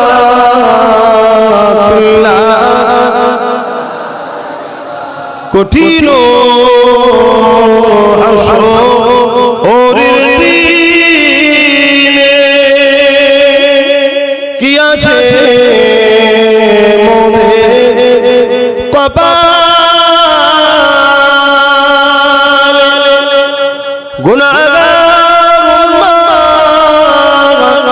আপু আপনার লইবেন সঙ্গে এ মাশরে নবী সালাম ইয়া রাসূল সালাম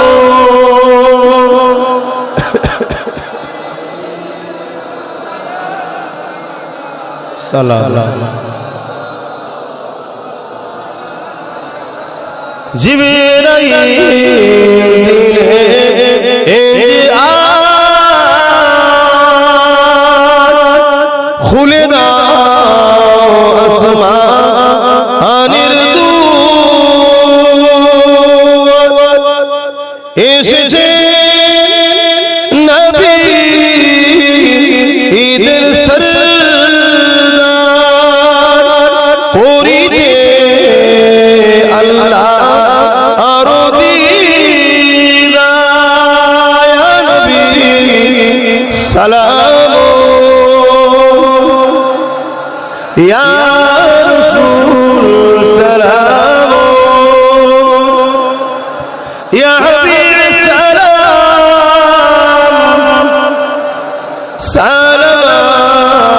সালামাতুল্লাহ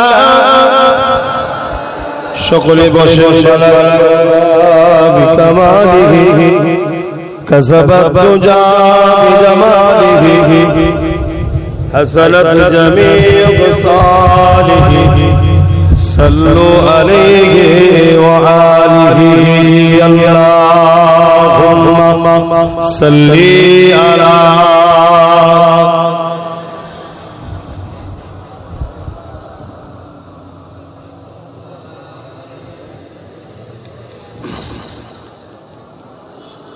আমার বাপ জানেরা আরেকটা কাজ আমার কমিটি বলছে কি বলছো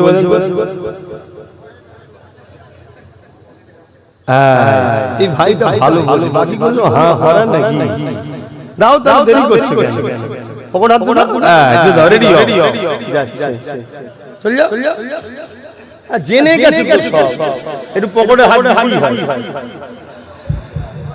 एक मैं नहीं उन पर कुर्बान ज़माना है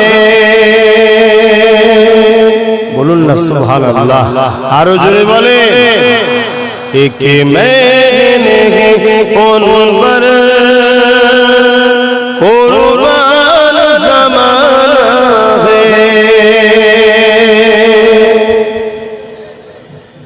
एक मैं नहीं उन पर कुर्बान ज़माना है कि मैं नहीं उन पर कुर्बान ज़माना है जो रब दो आलम का जो रब दो आलम का महबूब है मैंने उन पर कुर्बान ज़माना है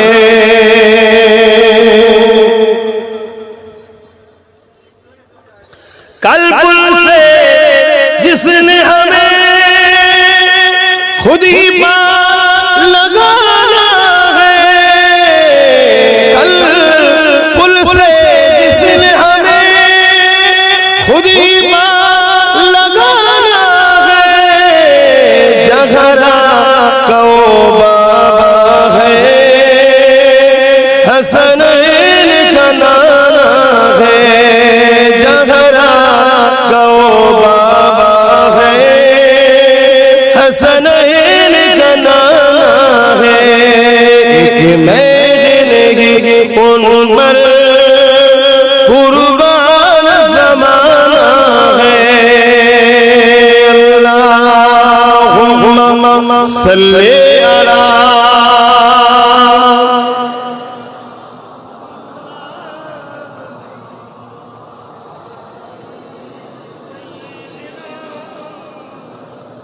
আমার বাপ জানেরা ভাইরা, 1 বিপদ না আসলে প্রকৃত আপনকে চেনা। আল্লাহ আমাদেরকে কখনো কখনো পরীক্ষা নেবে, সেই পরীক্ষা আমাদের কিন্তু শুরু হয়েছে। এই জায়গায় এবারে আপনি আমি কোন কাতারে এর পরীক্ষা আল্লাহ নেবে। আসেন, একই কথা বারবার আপনাদেরকে বলছি, আপনারা বিরক্ত হচ্ছেন না? আমি প্রায় ভাবি যে 8 বছর ধরে মানুষকে বুঝাচ্ছি, আবার নতুন করে বলার কি দরকার? হয়তো মানুষ বিরক্ত হচ্ছে, কিন্তু জানি না মাইকে উঠার পরে আল্লাহ আমায় বলিয়ে নেয়। আমি ইরাদা করে এসেছি এক, আর উঠার পরে হয় কথা কিছু শুনছেন, তা আমি কি করি বলে? অথচ আমি যে রাস্তায় চলছে রাস্তায় আমার দুশমন বাড়ছে না কমছে? বলুন বলুন বলুন। তারপরেও কিন্তু সেই রাস্তাতেই আল্লাহ আমায় চালাচ্ছে। আলহামদুলিল্লাহ, অসুবিধা কিছু নেই। পুরো পৃথিবী দুশমন হয়ে গেল, আমার কোনো যায় আসে না। আল্লাহ আমার জন্য যথেষ্ট। আপনি ভাবতে পারেন যে কি বলছে? হ্যাঁ, পুরো পৃথিবী দুশমন হয়ে আমার কিছু করতে পারবে না। যেটা আমার আল্লাহ আমার তকদিরে লিখে রেখেছে সেইটাই। এটা ঈমান, এটা আপনাকে আকীদা রাখতে হবে। শুধু মনে রাখবেন, জুলুম করবেন না। জালিমের সাথে আল্লাহ নেই, মজলুমের সাথে আল্লাহ, গরীবের সাথে আল্লাহ, দুঃখীর সাথে আল্লাহ, অসহায়ের সাথে আল্লাহ আছে। জালিমের পক্ষে আল্লাহ নাই। সে জালিম যেই হোক, তার সাথে আল্লাহ নেই। আর আল্লাহ যার সাথে নেই, দুদিনের ঠান্ডা ঢালার মতো হয়তো একটু গেঁজা উঠবে, কিন্তু কিছুক্ষণ পরে আবার ঠান্ডা। ঠান্ডা ঢেলে দেখেছেন? হ্যাঁ, বলবেন তো দেখেছেন? খান নাকি আপনারা?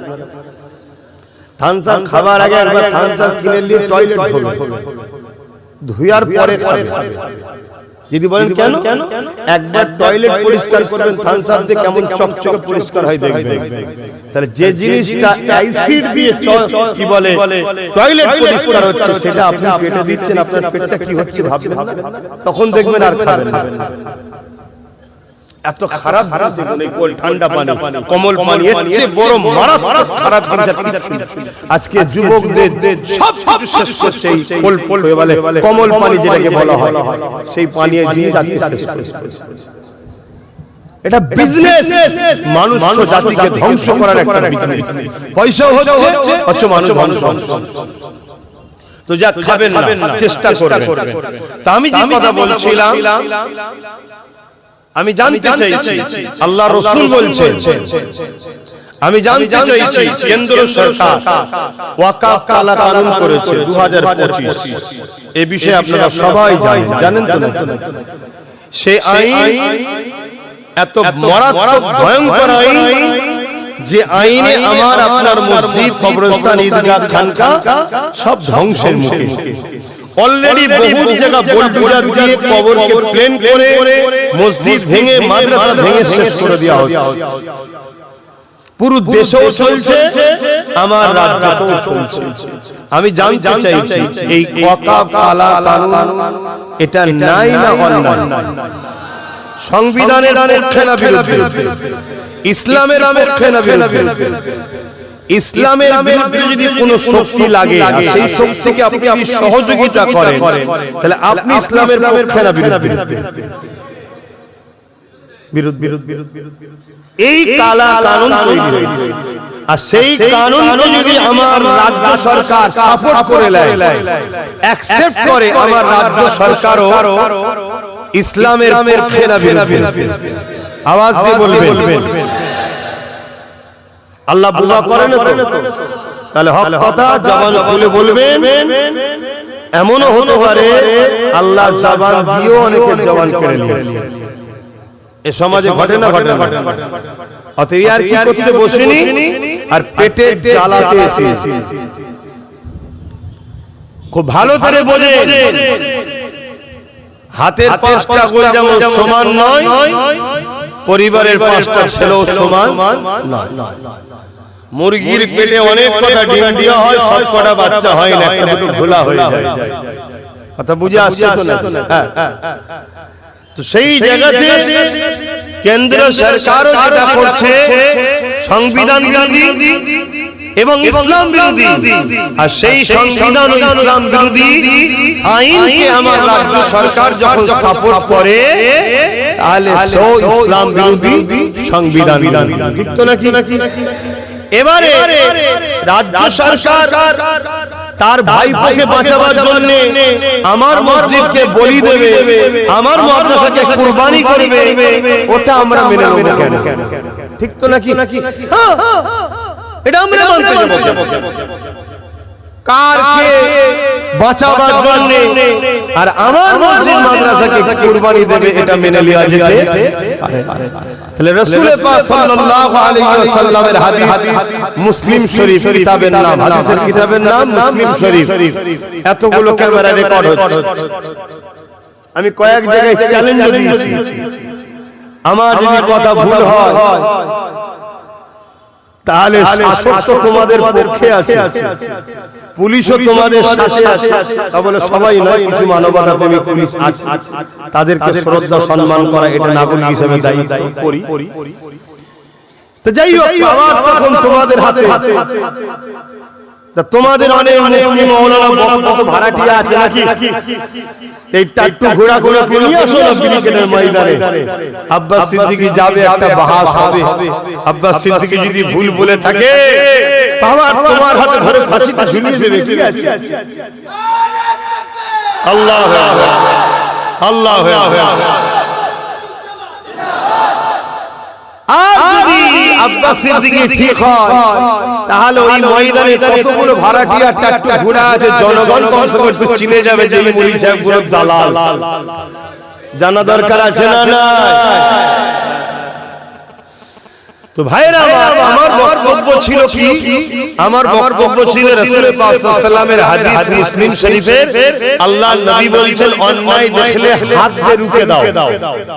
অন্যায় দেখলে মসজিদ মাদ্রাসাকে মিটাবে, এটা ন্যায় নয়।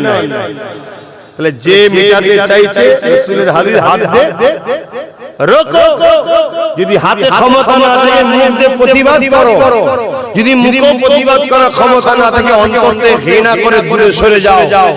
তা না করে ইমানদার যদি বিজেপিকে ভোট দেয় তার ঈমান থাকবে? কেন ভোট দিয়ে মানে সাপোর্ট করা, অর্থাৎ তাকে শক্তিশালী করছো, সে আরো ক্ষমতায় এসে মুসলিম মাদ্রাসা ভাঙো, তাই তো নাকি? আর ঈমান থাকবে না। এটা রাসূলুল্লাহর হাদিসটা আমি মানুষকে বুঝিয়েছি, এটা প্রথম বলেছি। তারপরে বলেছি ওই সরকারের আইনকে যে সাথ দেবে, ওই সরকারের যে সহযোগিতা করবে, তাহলে সেও সেই ক্যাটাগরিতে পড়ছে না পড়ে? এবং অলরেডি আমাদের রাজ্য সরকার দুর্গাপুরে বোলবিজার যে মাদ্রাসা ভেঙেছে না ভাঙে না, অলরেডি আমাদের রাজ্য সরকার বলেছে কোরআন শেষ হয়ে যাবে, আমাদের উন্নয়ন শেষ হবে না। বলেছি না? বলেছে না? বলে তাহলে এইগুলো নাই না? রাসূল বলছে হাত দিয়ে রোখো, যদি হাত রুখতে না পারো মুখে প্রতিবাদ করো, যদি মুখে না পারো অন্তর থেকে ঘৃণা করো। তা না করে করে মুসলমান যদি তাকে ভোট দেয়, সে মুসলমানের কি ঈমান থাকবে? এই কথাটা আমি বলেছি। বলার পরে আরো বলেছি যে রাজ্য সরকার সেইটা করা সাহস দেখিয়েছে যেটা কেন্দ্র সরকার দেখায়নি। কেন কেন্দ্র সরকার হলো আমাদের রাষ্ট্র দুশমন, এত নাকি? এ দুশমন নয়, বন্ধু নাকি? বলো দুশমন না? দুশমন না? হ্যাঁ দুশমন। দেশের মাথায় বসে দেশের জনগণ তার শিক্ষা, স্বাস্থ্য, কর্মসংস্থান, দেশের কি করে সার্বভৌমত্ব নিরাপদে থাকবে তা দেখার তার উপযুক্ত নয়, শুধু টার্গেট করছে বিশেষ গরিব অসহায়দের মধ্যে থেকে মানুষকে, এবং বিশেষ করে মুসলমান ইসলামকে টার্গেট করেছে না? তাহলে তাকে প্রকাশ্য চিনি, সে যদি আমাদের কিছু দেয় আমরা কিন্তু খাবার আগে একবার ভাব হারা দিচ্ছে, কিছু থাকতে পারে কেন চিনি। কিন্তু আমাদের রাজ্য সরকার দিঘাতে মন্দির করে তার প্রসাদ রেশনের মাধ্যম দিয়ে আমাদেরকে খাবার প্ল্যান করেছে না? করে। তাহলে আমাদেরকে মুশরিক যে বানাতে চায় সে ঠিক করছে না, অন্যায় করছে। অন্যায় কি হাত দিয়ে রুখা দরকার আছে না? হাত দিয়ে যদি না পারি মুরিদের প্রতিবাদের দরকার আছে না? তা যদি না পারি অন্তর থেকে ঘৃণার দরকার আছে না? তা না করে যদি ভোট দিই তার ঈমান আছে? আমি এইটা বুঝিয়েছি, বুঝাবার পরে আবার বলি, যদি তোমরা মনে করো যে একে দরকার, তাহলে একে প্রথম ক্ষমা চাইতে বলো। কি বলেছি? একে ক্ষমা চাইতে বলো যে আমার উপরে বলা ভুল হয়েছে। এখন কেউ যদি বলে ও সিএম, ও ক্ষমা চাইবে কেন? তো সিএম কে আমার জুতোর তলায় রাখি আমি। শুনছেন তো নাকি? আমার ধর্মের উপরে যে আঘাত দেয় সিএম ওর পিএম ওর জুতোর তলায় রাখে তাকে। তোর করে সম্মানিত হতে পারে এই অধিকার তাকে কে দিয়েছে? আমার ধর্মের উপরে আঘাত দেবে সে মানে আলাদা বিষয়, আঘাত হওয়ার অধিকার তার নেই। সে মনে করতে পারে যে আমার হাতে সব রয়েছে বলে আমি যা পূজা করতে পারে। রাত্রিরে বুকের ব্যথা হবে, বুকটা ধরে দাঁড়ে দাঁড়া আসার আগে চোখ চেয়ে রয়ে যাবে, অন্য জায়গাতে জানে চলে যাবে। কথা বুঝে আসছে না? এই জিন্দেগির উপরে মায়া করো না, এই জিন্দেগিটাই হলো ধোঁকা। মায়া আল্লাহ দ্বীনের উপরে করো, আল্লাহর উপরে ভরসা করো। অতএব যদি ক্ষমা চায় তাহলে ভাবা যেতে পারে, ঠিক তো নাকি? তবে কিন্তু ভাববে একটা শর্ত। কি শর্ত? চেয়ারের একটা পায়া দিতে হবে, চেয়ারে পায়া দিতে হবে, নচেত আবার ক্ষমা চেয়ে ফিরে এসে আরো গন্ডগোল করতে পারে। ঠিক তো নাকি? এই কথাগুলো বলা আমার কওমকে, আমার জাতিকে দরকার আছে না? এখন এই কথা বললে যদি তোমাদের কারো মনে হয় যে হুজুর সবই ঠিক আছে, জলসাতে বলছেন কেন? কারো মনে যদি জাগে, আমি তাকে বলবো তোর কি কখনো মনে হয় না ও রাজনীতির নামে তো ধর্মে বিরোধী করছে কেন? তাহলে জানতে হবে তোর গন্ডগোল পুরাই আছে। তোর আমারটা ভুল লেগে চোখটা ভুল লাগে না। কথা মাথায় ঢুকছে না? ঢুকে নেই। অতএব কার গন্ডগোল কার ঠিক আগামী দিন সব প্রকাশ হয়ে যাবে। এক কথা বুঝে আসছে? সেই দিন আসছে, আল্লাহ পাক আমাদের হেফাজত করছে, ফারাক হয়ে যাবে, দিয়াল উঠে যাবে। কিন্তু একটা কথা মনে রেখে দিও, লড়াইয়ের ময়দানে যাই না আলাদা কথা, চুপ আছে, কিন্তু ময়দান থেকে কেউ যদি হাফ রাস্তায় ফিরে চলে আসে তার তওবা কিন্তু মাফ হয় না। বলো, মসজিদ মাদ্রাসা কোরআন দ্বীনের দুশমনদের বিরুদ্ধে লড়াই যদি হয়, লড়াই করা লড়তে রাজি আছো? হাত তুলে দেখাও, হাত লম্বা করে তুলে রাখো, হাত নামাবে না। কেউ হাত হাতে বাকি আছে কি দেখো, ভেতরে কেউ আছে কি দেখো, গাদ্দার আমাদের মধ্যে দেখো, কোন গাদ্দার আছে? হাত নামাও। কেন গাদ্দার চেনা দরকার? অসুবিধা হচ্ছে নাকি? আমি কি আমার ঘর বাঁচাবার জন্য লড়াই করছি? তো ভাইরা আমার, কেউ যদি নিজের কবর নিজে খুঁড়তে চায় আমার কোনো অসুবিধা নেই। তো ভাইরা আমার, এই জায়গায় দাঁড়িয়ে থেকে আমার শেষ কথা আপনাদের কাছে রাসূল পাক সাল্লাল্লাহু আলাইহি ওয়াসাল্লামের আরেকটা হাদিস আপনাদের শোনাবো না রেখে দেবো। এখন আমি জানতে চাইছি কেন্দ্র সরকার জালিম না জালিম নয়? ঠিক বলছে? হাত তুলে সাক্ষী দেন কারা জালিম বলে মানে আপনার আমার রাজ্য সরকার জালিম না জালিম নয়? কারা কারা মানেন হাত তোলেন। ঠিক তো? আল্লাহর নবীর হাদিসটা শোনো, কি মিশকাত শরীফের হাদিস, যেটা ফাজিল ক্লাসে পড়ানো হয়। আলেম আওয়ালে মিশকাত শরীফের হাদিস, যে হাদিসের মধ্যে আল্লাহ রাসূল বলছেন কেউ জালিম জানার পরও তাকে যদি সহযোগিতা করা হয়, আল্লাহ রাসূল বলছে সে মুসলমান, ইসলাম থেকে খারিজ হয়ে যাবে। শুনছেন? কার হাদিস এটা? আবার রাসূলের কথা শুনছেন তো নাকি? এতগুলো রেকর্ড হচ্ছে তো নাকি? তোমরা যতটা না ফলো করে আমার আজকে শোনো, আমার যারা বিরুদ্ধে তারা কিন্তু আরো খুঁটিয়ে খুঁটিয়ে শোনে। কথা বুঝে আসছে? আর এটাও শুনে রেখে যাও, 14 তলাতে বসেও শোনে। এই জন্য বলেছি রাসূলুল্লাহর হাদিস কি বলল? যে জালিম সে জানার পরও তুমি তাকে সাথ দাও, তাহলে ইসলাম থেকে বেরিয়ে যাবে। যে ইসলাম থেকে বেরিয়ে যায় তার ঈমান আছে। তাহলে একটু আগেই তোমরা স্বীকার করেছো কেন্দ্র সরকারও জালিম, রাজ্য সরকারও জালিম। জালিমকে জানার পরে যদি কেউ ভোট দেয় সে মুসলমান ইসলামে থাকবে? আশপাশে যদি কেউ এখনো এই জালিমদের দল করে, আগামী দিন তাকে মুসলমান বলে মানা যাবে? এরাই হলো সমাজের মধ্যে গাদ্দার মুনাফিক। এই গাদ্দার মুনাফিকদের জন্য বারবার মসজিদে আকসা আমাদের হাত থেকে ফসকেছে। এই গাদ্দারদের জন্য বাবরি গেছে। এই গাদ্দারদের জন্য আজকে আমাদের ছেলেপুলেদের চাকরি বাকরি টাকা পয়সা সব চলে গেছে। এই গাদ্দারদের জন্য আজকে আমাদের অভাব যাচ্ছে। কথা মাথায় ঢুকছে? এটা কে বলবে না বলবে আমার দেখার দরকার নেই। আমি আমার ডিউটি পালন করছি। কেন জন্মেছি একদিন, মরবো একদিন। কবে মরবো? আল্লাহ যদি আমার এখন 1 বছর হায়াত রাখে আর সবাই যদি মিলে মনে করে কালকে তুলে দেবে, পারবে? এই আওয়াজ দিয়ে বলছো নি কেন? এটা হলো ঈমান। আর আল্লাহ যদি বলে কালকে লোবা, সবাই মিলে যদি বলে পরশুদিন লোবো, আমাকে একদিন বাঁচাতে পারবে?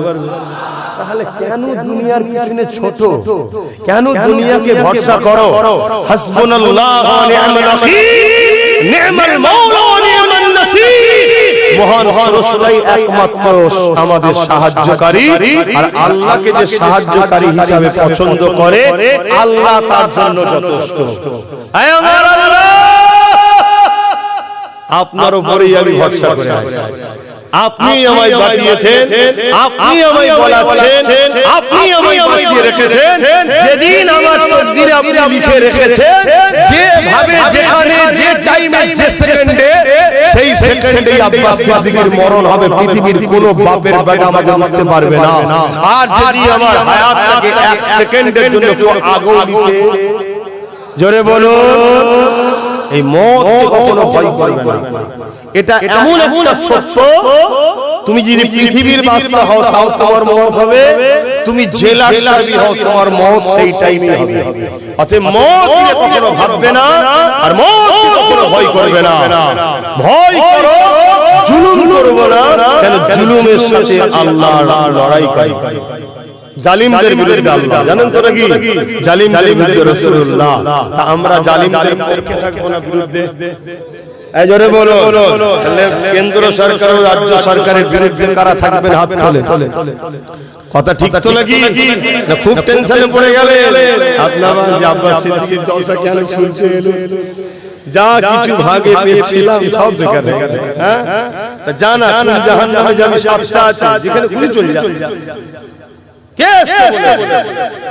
কি অসুবিধা হচ্ছে? দ্বিতীয় কথা, এই জালিমদের বিরুদ্ধে ওয়াকাফের পক্ষে যে লড়ছে তার সাথ দেওয়া দরকার আছে না? তার নাম হলো পীরজাদা নওশাদ সিদ্দিকী। সাথ দেবেন না দেবেন না? কারা দেবেন হাত তুলে দেখা, মনে থাকবে। হাত লম্বা করে তোলে। এবারে কেউ বাদ নেই তো? হ্যাঁ, যদি এখন 1000 টাকা দেয়, 10,000 হ্যাঁ শোনো, তাহলে তোমাকে একটা কথা বলি, শোনো। এটা বলে ছেড়ে দেবো, করছে। এই কিছুদিন আগে বিহারে ভোট হলো। বিহারে ভোটেতে একটা বোন মাথায় হাত, একটা কোমরে হাত, একটা খুব নাচছে ভাজপার মিটিং এ গিয়ে, মানে বিজেপি খুব নাচছে। তার তলাতে কিছুক্ষণ পরে ছবি এসছে, হাউ হাউ করে কাঁদছে। মিডিয়া জিজ্ঞেস করছে क्या बात है, क्यों रो रहे हो? बोलছে अरे यार भाजपा लोग ने 10,000 रुपया दिए थे, मैंने जाके डांस भी लगाया, वोट भी दे दिए, बाद में वो लोग जीत के हमारा ही घर कर रहे हैं। तो যদি তুমি 500 টাকা 1000 টাকায় বিক্রি হও হতে পারে, কিন্তু এই নাচার সব মিলে গেছে কেমন? তোমারও সব মিলে যাবে। আর আমার ইমাম ভাইরা, হতে পারে চাপে পড়ে 5,000ও মাইনে হয়ে যেতে পারে। যা 2 মাসের জন্য 5,000 করে দিবিতে বিকে যা, চাপে পড়ে। তো 5,000 এ যদি নেচে দিয়েছো, তাহলে মনে রেখে দিও মসজিদে ঢুকে ইমামের জায়গায় সেই দিন আসছে। ভালো চাও, ওই যে মুরব্বি বসে আছে দেখছো, চারটে পা চেয়ারে, একটা দরকার আছে আমাদের, তাই তো নাকি? এখন আবার কারো মধ্যে হচ্ছে না তো, এরকম জলসাই ডাইরেক্ট হচ্ছে। আর লজ্জা করে কিছু লাভ নেই, সব গালমাই মিটে গেছে। আর লজ্জা করা কোনো ব্যাপার নেই। এখন আর কেউ বলতে পারবে না হুজুর ছেলে সব বলবে কেন, সব এখন মিলামিলি হয়ে গেছে, কাতার ভাগ হয়ে গেছে। কি হয়েছে না? তুমি যদি এই ক্ষমতার পাওয়ারে কলমের জোরে মসজিদ মাদ্রাসার বিরোধী করো, চাকরি বাকরির কথা না ভেবে, তাহলে উলামার দায়িত্ব, তুমি আমার ধর্মে যখন হাত দিয়েছো, আমার উচিত তোমার রাজনীতিতে হাত দেওয়া। তবেই তো তুমি জানবে যে হুজুর মানুষ সব কি করছে। তখন আমি বলবো তুমি তোমার জায়গায় ফিরে যাও, আমি আমার জায়গায় ফিরে যাব। তখন এসে বলবো আল্লাহ আল্লাহ আল্লাহ আল্লাহ। তখন এটা শুধু কি? আর তুমি আমার পাতের মাছের মাথাটা তুলে নিয়েছো, আমি তো তোমার খালি করে নেব। কারণ আমাদের পাওয়ারে সবাই টিকে আছে বাংলায়, ঠিক না বেটি? একটা দেখছিলাম কোন মুরব্বিকে প্রশ্ন করেছে যে অনেকে বলছে যে দিল্লি চলে যাও, বলছে বিগত অনেকে অনেক কিছু বলেছিল, এমন বীজ আর খুঁজে পাওয়া যাচ্ছে না, একে এমন মারব জীবনে খুঁজে পাওয়া যাবে। কথা বুঝে আসছে তো? সেই জায়গায় আমার এই মেসেজগুলো আপনাদেরও ছড়াবার দায়িত্ব আছে না? রেকর্ড হয়েছে তো? ছড়াবে, মানুষকে বুঝান, ঐক্যবদ্ধ হয়। যেখানে মতুয়া আছে মতুয়ারা দাঁড়াবে, আমরা মুসলমান 30% তাকে সাথ দেব। যেখানে আদিবাসী ভাইয়েরা আছে আদিবাসী ভাইয়েরা দাঁড়াবে, আমরা 30% মুসলমান ওখানে আছে সাথ দেব। আমরা যেখানে দলিত আছে এসসি এসটি আছে তারা দাঁড়াবে, আমরা মুসলমান তাকে সাথ দেব। যেখানে আমরা মুসলমান 50% আছি আমরা দাঁড়াবো, তারা আমাদেরকে সাথ দেবে। এইভাবে গরিবদের এক হওয়া দরকার আছে না?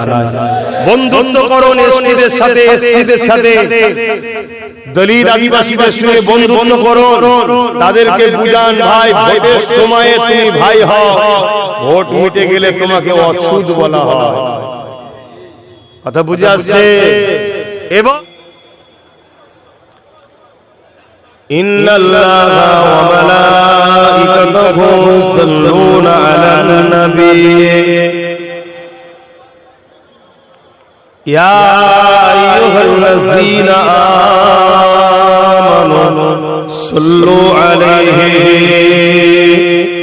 ওয়া সাল্লিমু Taslima.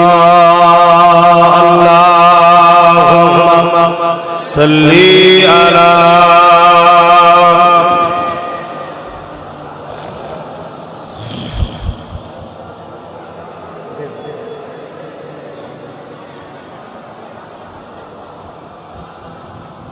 Allahumma salli ala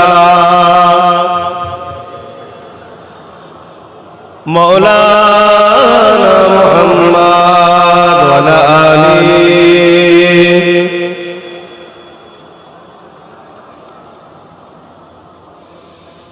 madadgare jisika Rasool-e खुदा हो उसे और हिम्मत का परवाह किया है। मदद को चले आएंगे कमली वाला, डूबते डूबते ही समल जाएगा। अल्लाहुम्मा सल्ली अला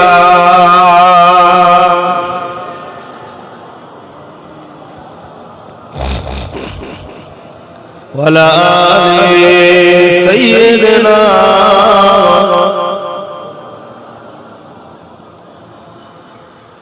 मेरे आँखों की बुदली में जलवा है मोहम्मद का मेरे दिल के आईने में नक्शा है मोहम्मद का कोई जन्नत में जाएगा कोई दोज़ख में पहुंचे मदीने की तरफ दौड़े दीवाना मोहम्मद का अल्लाहुम्मा सल्ली अला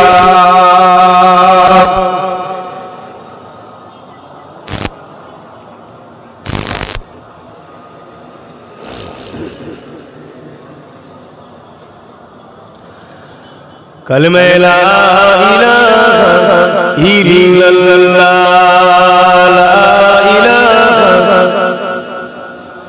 ला इलाहा इल्लल्लाह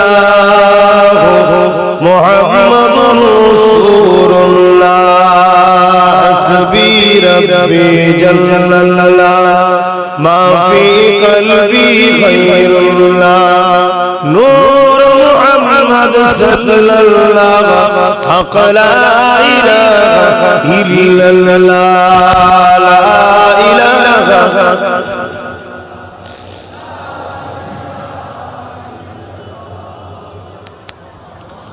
कलमे ला इलाहा इल्लल्लाह ला इलाहा इल्लल्लाह मुहम्मदुर रसूलुल्लाह अल्लाहुम्मा सल्ली अला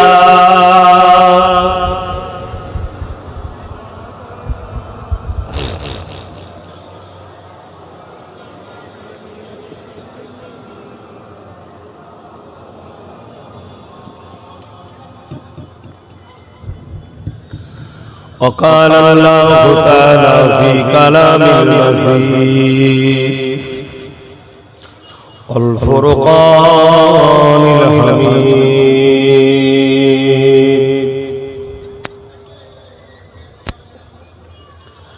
لقد كان لكم في رسول الله أسوة حسنة এত ধুলো উড়লো কি করে এর ভেতরটা ধুলো হয়ে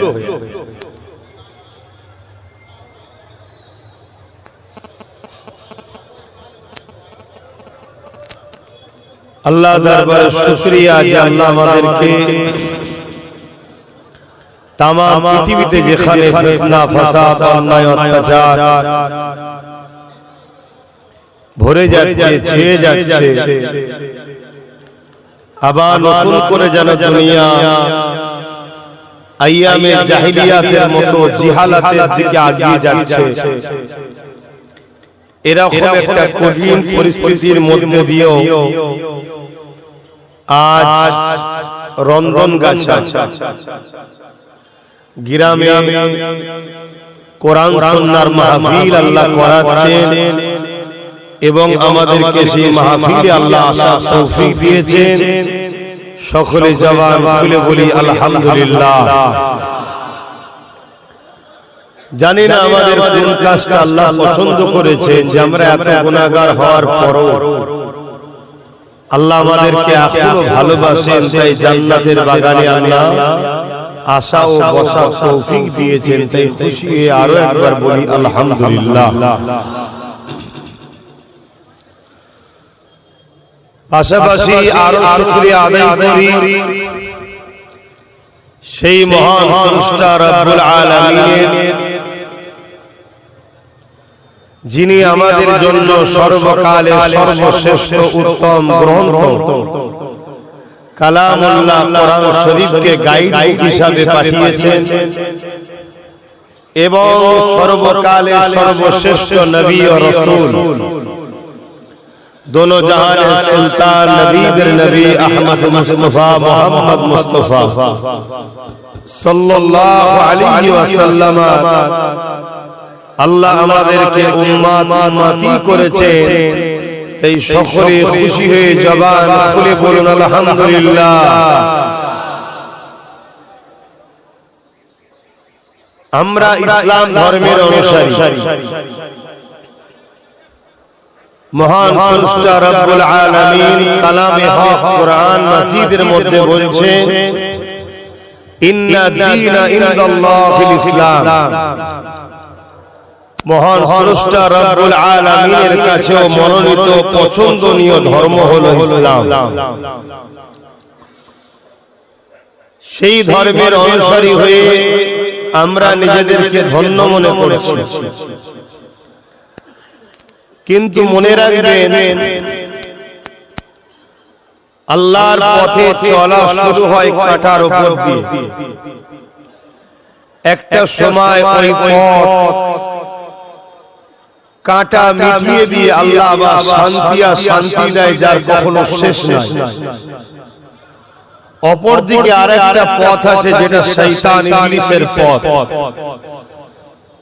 যে পথে চলা শুরু হয় ফুলের উপর দিয়ে, কিন্তু একটা সময় আমার আল্লাহ তার কাছ থেকে আলো উঠিয়ে নিয়ে এমন অন্ধকারে ফেলে দেয় যেখান থেকে সে কোনোদিন আর শান্তির দিকে আসতে পারে না। এই হলো দুটো রাস্তা। আজকে যে বর্তমান পরিস্থিতিকে সামনে রেখে আপনাদেরকে গুণগত কথা বোঝাবো, উদ্দেশ্য একটাই, দুদিনের মায়াজালে জড়িয়ে গিয়ে আমাদের দুনিয়াও ধ্বংস হচ্ছে, আখিরাতও ধ্বংস হচ্ছে। আমরা দুনিয়ার লোভ লালসায় পড়ে আল্লাহ রাসূল থেকে অনেক দূরে সরে যাচ্ছি। আমাদের দুই ধরনের দুশমন আছে।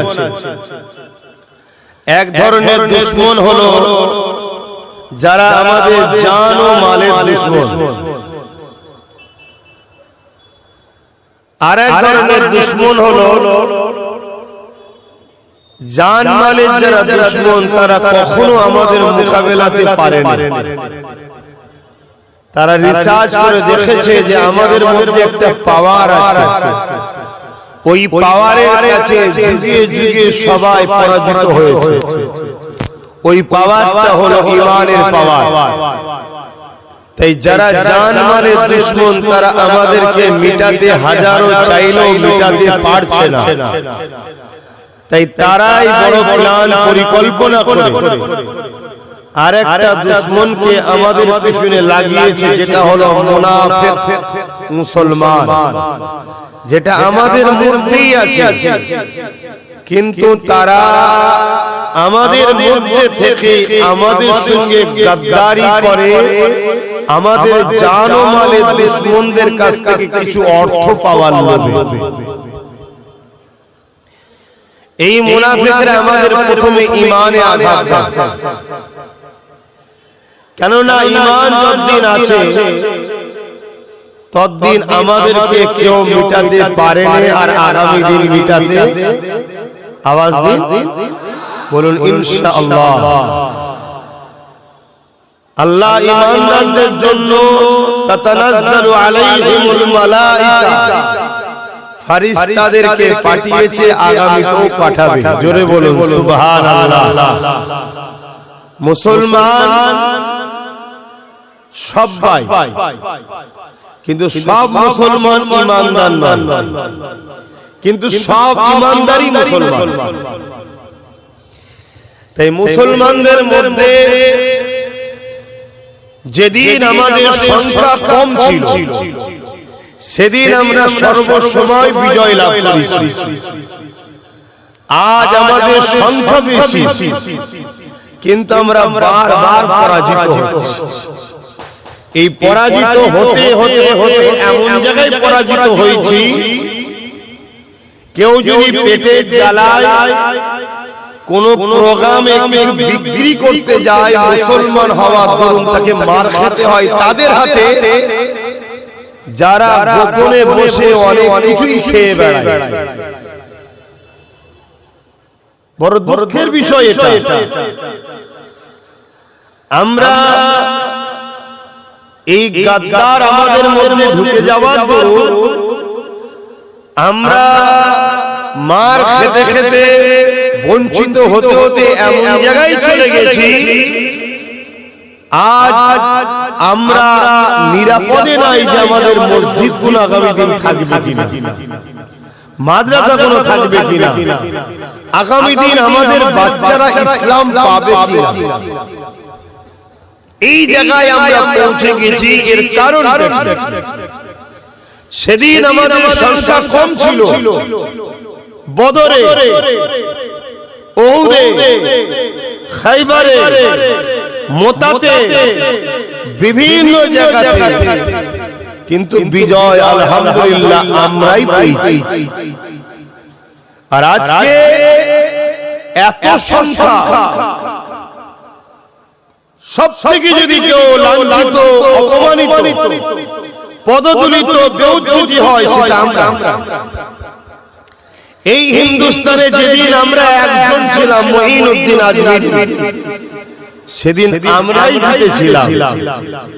আর আজকে এত করোড় হওয়ার পরও আমরা লাঞ্ছিত। কারণ কি? এর কারণ একটা, আজ মুসলমান ভেসে আমাদের মধ্যে গাদ্দার ঢুকে, যে গাদ্দাররা আমাদেরকে ভেতর থেকে খোগলা করছে। একটা মানুষ 50 জন আছে, 50 জনের মতো করে প্রস্তুত নিচ্ছে, আর 100 জনের মতো করে প্রস্তুত নিয়ে 50 জন বিচ রাস্তাতে হাত ছেড়ে দিয়ে যদি চলে যায়, এই যে ধোঁকা, এই যে গাদ্দারি, এই গাদ্দারিটা ইসলাম বলছে এদের তওবা মাফ হয় না। যেমন উহুদ বলে একটা জায়গায় লড়াই হয়েছিল, উহুদের ময়দানে একটা লড়াই হয়েছিল। একদিকে জালিম অত্যাচারী, অপর দিকে ন্যায় ইনসাফ পরায়ণ। এই লড়াইয়ে জালিমদের পক্ষ থেকে সুফিয়ান নামে একজন জালিম আবু সুফিয়ান নেতৃত্ব দিয়েছিল। সেই লড়াইয়ে ইনসাফের পক্ষে দোনো জাহানের সুলতান, নবীদের নবী আহমদ মুস্তাফা প্রফেট মুহাম্মদ সাল্লাল্লাহু আলাইহি ওয়াসাল্লাম নেতৃত্ব দিচ্ছিলেন মজলুমদের হয়ে, গরীবদের হয়ে, মানবতার হয়ে, সত্যের হয়ে। জোরে বলুন সুবহানাল্লাহ। 1000 লোক নিয়ে রাসূল বেরোলেন, আর জালিমদের সংখ্যা 3000। হঠাৎ করে বিচ রাস্তাতে বা একেবারে যুদ্ধের প্ল্যান, পরিকল্পনা তৈরি হয়ে, যে কোনো জিনিসের একটা ব্লুপ্রিন্ট হয়, নকশা সব তৈরি হয়ে গেছে, এখানে তুমি, এখানে তুমি, এখানে তুমি। হঠাৎ করে দেখা যায় এক ব্যক্তি, নাম তার আব্দুল্লাহ ইবনে উবাই, সে হঠাৎ করে 300 সৈন্য নিয়ে সাহাবাদের থেকে, রাসূলের থেকে সরে গেল। এই যে গাদ্দার, আল্লাহ রাসূল বলছে এদের তওবা আল্লাহ মাফ করে না, এদের তওবা কবুল হয় না। এই যে বিচখানে ধোঁকা দেওয়া, এর জন্য 70 জনের কাছাকাছি, বেশি অধিক, বেশিরভাগ রাতে 70 জন আমার নবীর জলিল কদর সাহাবা হুজুর শহীদ হয়ে গেছেন। তাহলে আজ এরকম গাদ্দার আমাদের মধ্যে আছে না? আমাদের প্রথম কাজ হবে সেই গাদ্দারদের ঘরে ছিনা। নচেত আমরা যে জায়গায়, যে মোড়ে এখন দাঁড়িয়ে আছি, এখান থেকে আমরা উদ্ধার হওয়া খুবই মুশকিল। যুগে যুগে ইসলাম ও মুসলমানদের ক্ষতি প্রকাশ্য দুশমনরা করতে পারেনি। তাদের সংখ্যা যত বিশালই ছিল না। আর একটা লড়াইয়ের কথা আপনাদের শোনাচ্ছি, মুতার যুদ্ধ। 3 লক্ষ, 2 লক্ষ হলো জালিমদের দিকে, আর আমাদের ছিল মাত্র 3000। কোথায় 2 লক্ষ আর কোথায় 3000? কিন্তু এই 3000-এর মধ্যে গাদ্দার ছিল না। তাই সেই লড়াইয়ে হিকমার সাথে আল্লাহ আমাদেরকেই বিজয় দিয়েছে। জোরে বলুন সুবহানাল্লাহ। ভাবতে পারছেন? আরে একটা কথা আপনাদের শোনাই, এগুলো আমাদের পূর্বপুরুষদের ইতিহাস। আমরা আমাদের ইতিহাস ভুলে গেছি। আল্লাহ আমাদেরকে কি নিয়ামত করেছে আমরা ভুলে গেছি।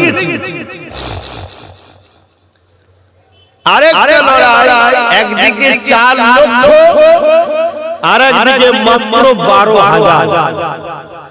4 লক্ষ ছিল জালিমদের আর 12,000 ছিল আমাদের। আলহামদুলিল্লাহ 12,000-এর সামনে 4 লক্ষ এক মুহূর্ত টিকে থাকতে পারল না। শুধু হেরেছে নয়, জবানা জব্দ হয়ে পালাবার রাস্তা খুঁজে পাইনি। জোরে বলুন সুবহানাল্লাহ। কেন 12,000-এর মধ্যে গাদ্দার ছিল না। আমি কি অচি বুঝছেন তো নাকি? নামাজ তো পড়তেই হবে, রোজা তো রাখতেই হবে, হজ তো করতেই হবে, কিন্তু নামাজ পড়েও 72 দল জাহান্নামে যাবে না। রোজা রেখেও 72টা দল জাহান্নামে যাবে না। কেন? গাদ্দার। আমাদের মধ্যে ঢেকে বসে আছে যাদের এই গাদ্দারদের জন্যই আজ আমাদের ঐতিহাসিক সম্পদ, ইসলামের ঐতিহ্য, আমাদের মসজিদ, আমাদের মাদ্রাসা, আমাদের কবরস্থান, আমাদের ঈদগাহ, আমাদের খানকাহ, আমাদের মক্তবা, আমাদের সব কিছু আজ বেদখল হয়ে গেছে।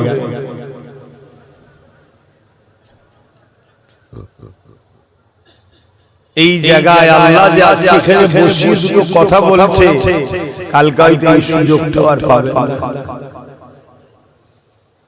যদি আমরা গাফিল হয়ে থাকি আর যদি আমরা জাগি ও গাদ্দার মুক্ত সংগঠিত হই, আবার মসজিদ ফিরে পাবো, আবার মাদ্রাসা ফিরে পাবো, আবার কবরস্থান ঈদগাহ ফিরে পাবো, আবার সব যেমন ছিল তার থেকেও ভালো হয়ে যাবে। বলুন ইনশাআল্লাহ। তুরস্কে একটা মসজিদ আছে, নাম আয়া সোফিয়া। এই মসজিদ আমাদের ছিল, বীজখানে বেদখল হয়ে গেছিল, আবার আমরা দখল করেছি। একটা মসজিদ আছে প্যালেস্টাইনে, মসজিদে আকসা। এটা অনেক কবার আমাদের হাত থেকে বেদখল হয়েছে। আমরা অনেক কবার দখল করেছি। তার মধ্যে একবার দখল করেছে ইসলামের দ্বিতীয় খলিফা হযরতে ফারুক আযম রাদিয়াল্লাহু তাআলা আনহু। বলুন সুবহানাল্লাহ। তিনি যখন খলিফা হলেন, তিনার পিরিয়ডেতে, তিনার রাজত্ব চলাকালীন মসজিদে আকসাকে রোমদের হাত থেকে আমার রাসূলের সাহাবা হুজুররা তারা উদ্ধার করেছিলেন। জোরে বলুন সুবহানাল্লাহ। তারপরে আবার সেটা পরাধীন হয়েছে। আবার সালাউদ্দিন আইবির আমলে, আবার সুলতান ফাতের আমলে বহুবার পরাজিত হয়েছে। আবার আমরা আমাদের জিনিস ফিরে পেয়েছি। তা আমাদের একটা সময় বিরাট বড় গ্যাপ হয়েছে, আমরা অনেক ভুল করেছি। কিন্তু আজকে আমাদের যুবক সমাজ একটু হলো জেগেছে না জাগে না? একটু আওয়াজ দেন, একটু দেখতে চাইছি জেগেছে তো নাকি? হাত তুলে বলুন জেগেছে তো নাকি? একটু হুশ করে কাজ করুন, কারণ আল্লাহ বাদামতে দিয়ে ধরবে। ওরে আমার বান্দারে, আমি আল্লাহ তোদেরকে আশরাফুল মাখলুকাত বললাম, আমি আল্লাহ তোদেরকে দুহাত দিলাম, আমি আল্লাহ তোদেরকে দুপা দিলাম। বান্দারে, এই হাত নিজের জমি জায়গার জন্য লড়লে, এই হাত তুই নিজের কাজ কারবার করলে, এই হাত বান্দারে নিজের জন্য সব কিছুই করলে। কিন্তু আমি আল্লাহ, আমি যে তোদেরকে দিয়েছিলাম, আমার জন্য কি করেছে বল। এ যুবকেরা তরুণেরা আল্লাহ পাক আমাকে আপনাকে ছেড়ে দিয়েছে, এর মানে ছাড় দিয়েছে, এর মানে কিন্তু ছেড়ে দেয়নি। আল্লাহ পাক তোমার আমার কাছে একটা দিন কিন্তু সব হিসাব নেবে। যে দিনটা হলো সুম্মানু বেগাও খোরা ফাইজা হুম কিয়ামুন ইয়ানজিরুন, যে দিনটা হলো ময়দানে মাশর, ওই দিনটা তো কঠিন দিন হবে। যে দিনে বাপ ছেলে হবে না, ছেলে বাপের হবে না, মা মেয়ের হবে না, মেয়ে মায়ের হবে না, কেউ কারো হবে না। আল্লাহ রাসূল সাহাবাকে জানিয়েছে যে ময়দানে মাশরে এমন কোন মানুষ নাই যাকে আল্লাহ ওই মাঠে উঠাবে না। সবাইকে ওই জায়গায় উঠাতে হবে যে ময়দানে মাশরটা কানা মিকদারু 50 আলফ সানাতে 50,000 বছরের একটা দিন হবে। ওই দিনেতে তোমাকে আমাকে সবাইকে দাঁড়াতে হবে। ওই দিনেতে আল্লাহ তোমার আমার কাছে হিসাবটা নেবে। আপনাদের মহল্লায় আল্লাহর কাছে জবাব দিতে হবে। তাহলে এই জন্য আমাদের সকলকে সেই দিনের জন্য প্রস্তুত হতে পেরেছি।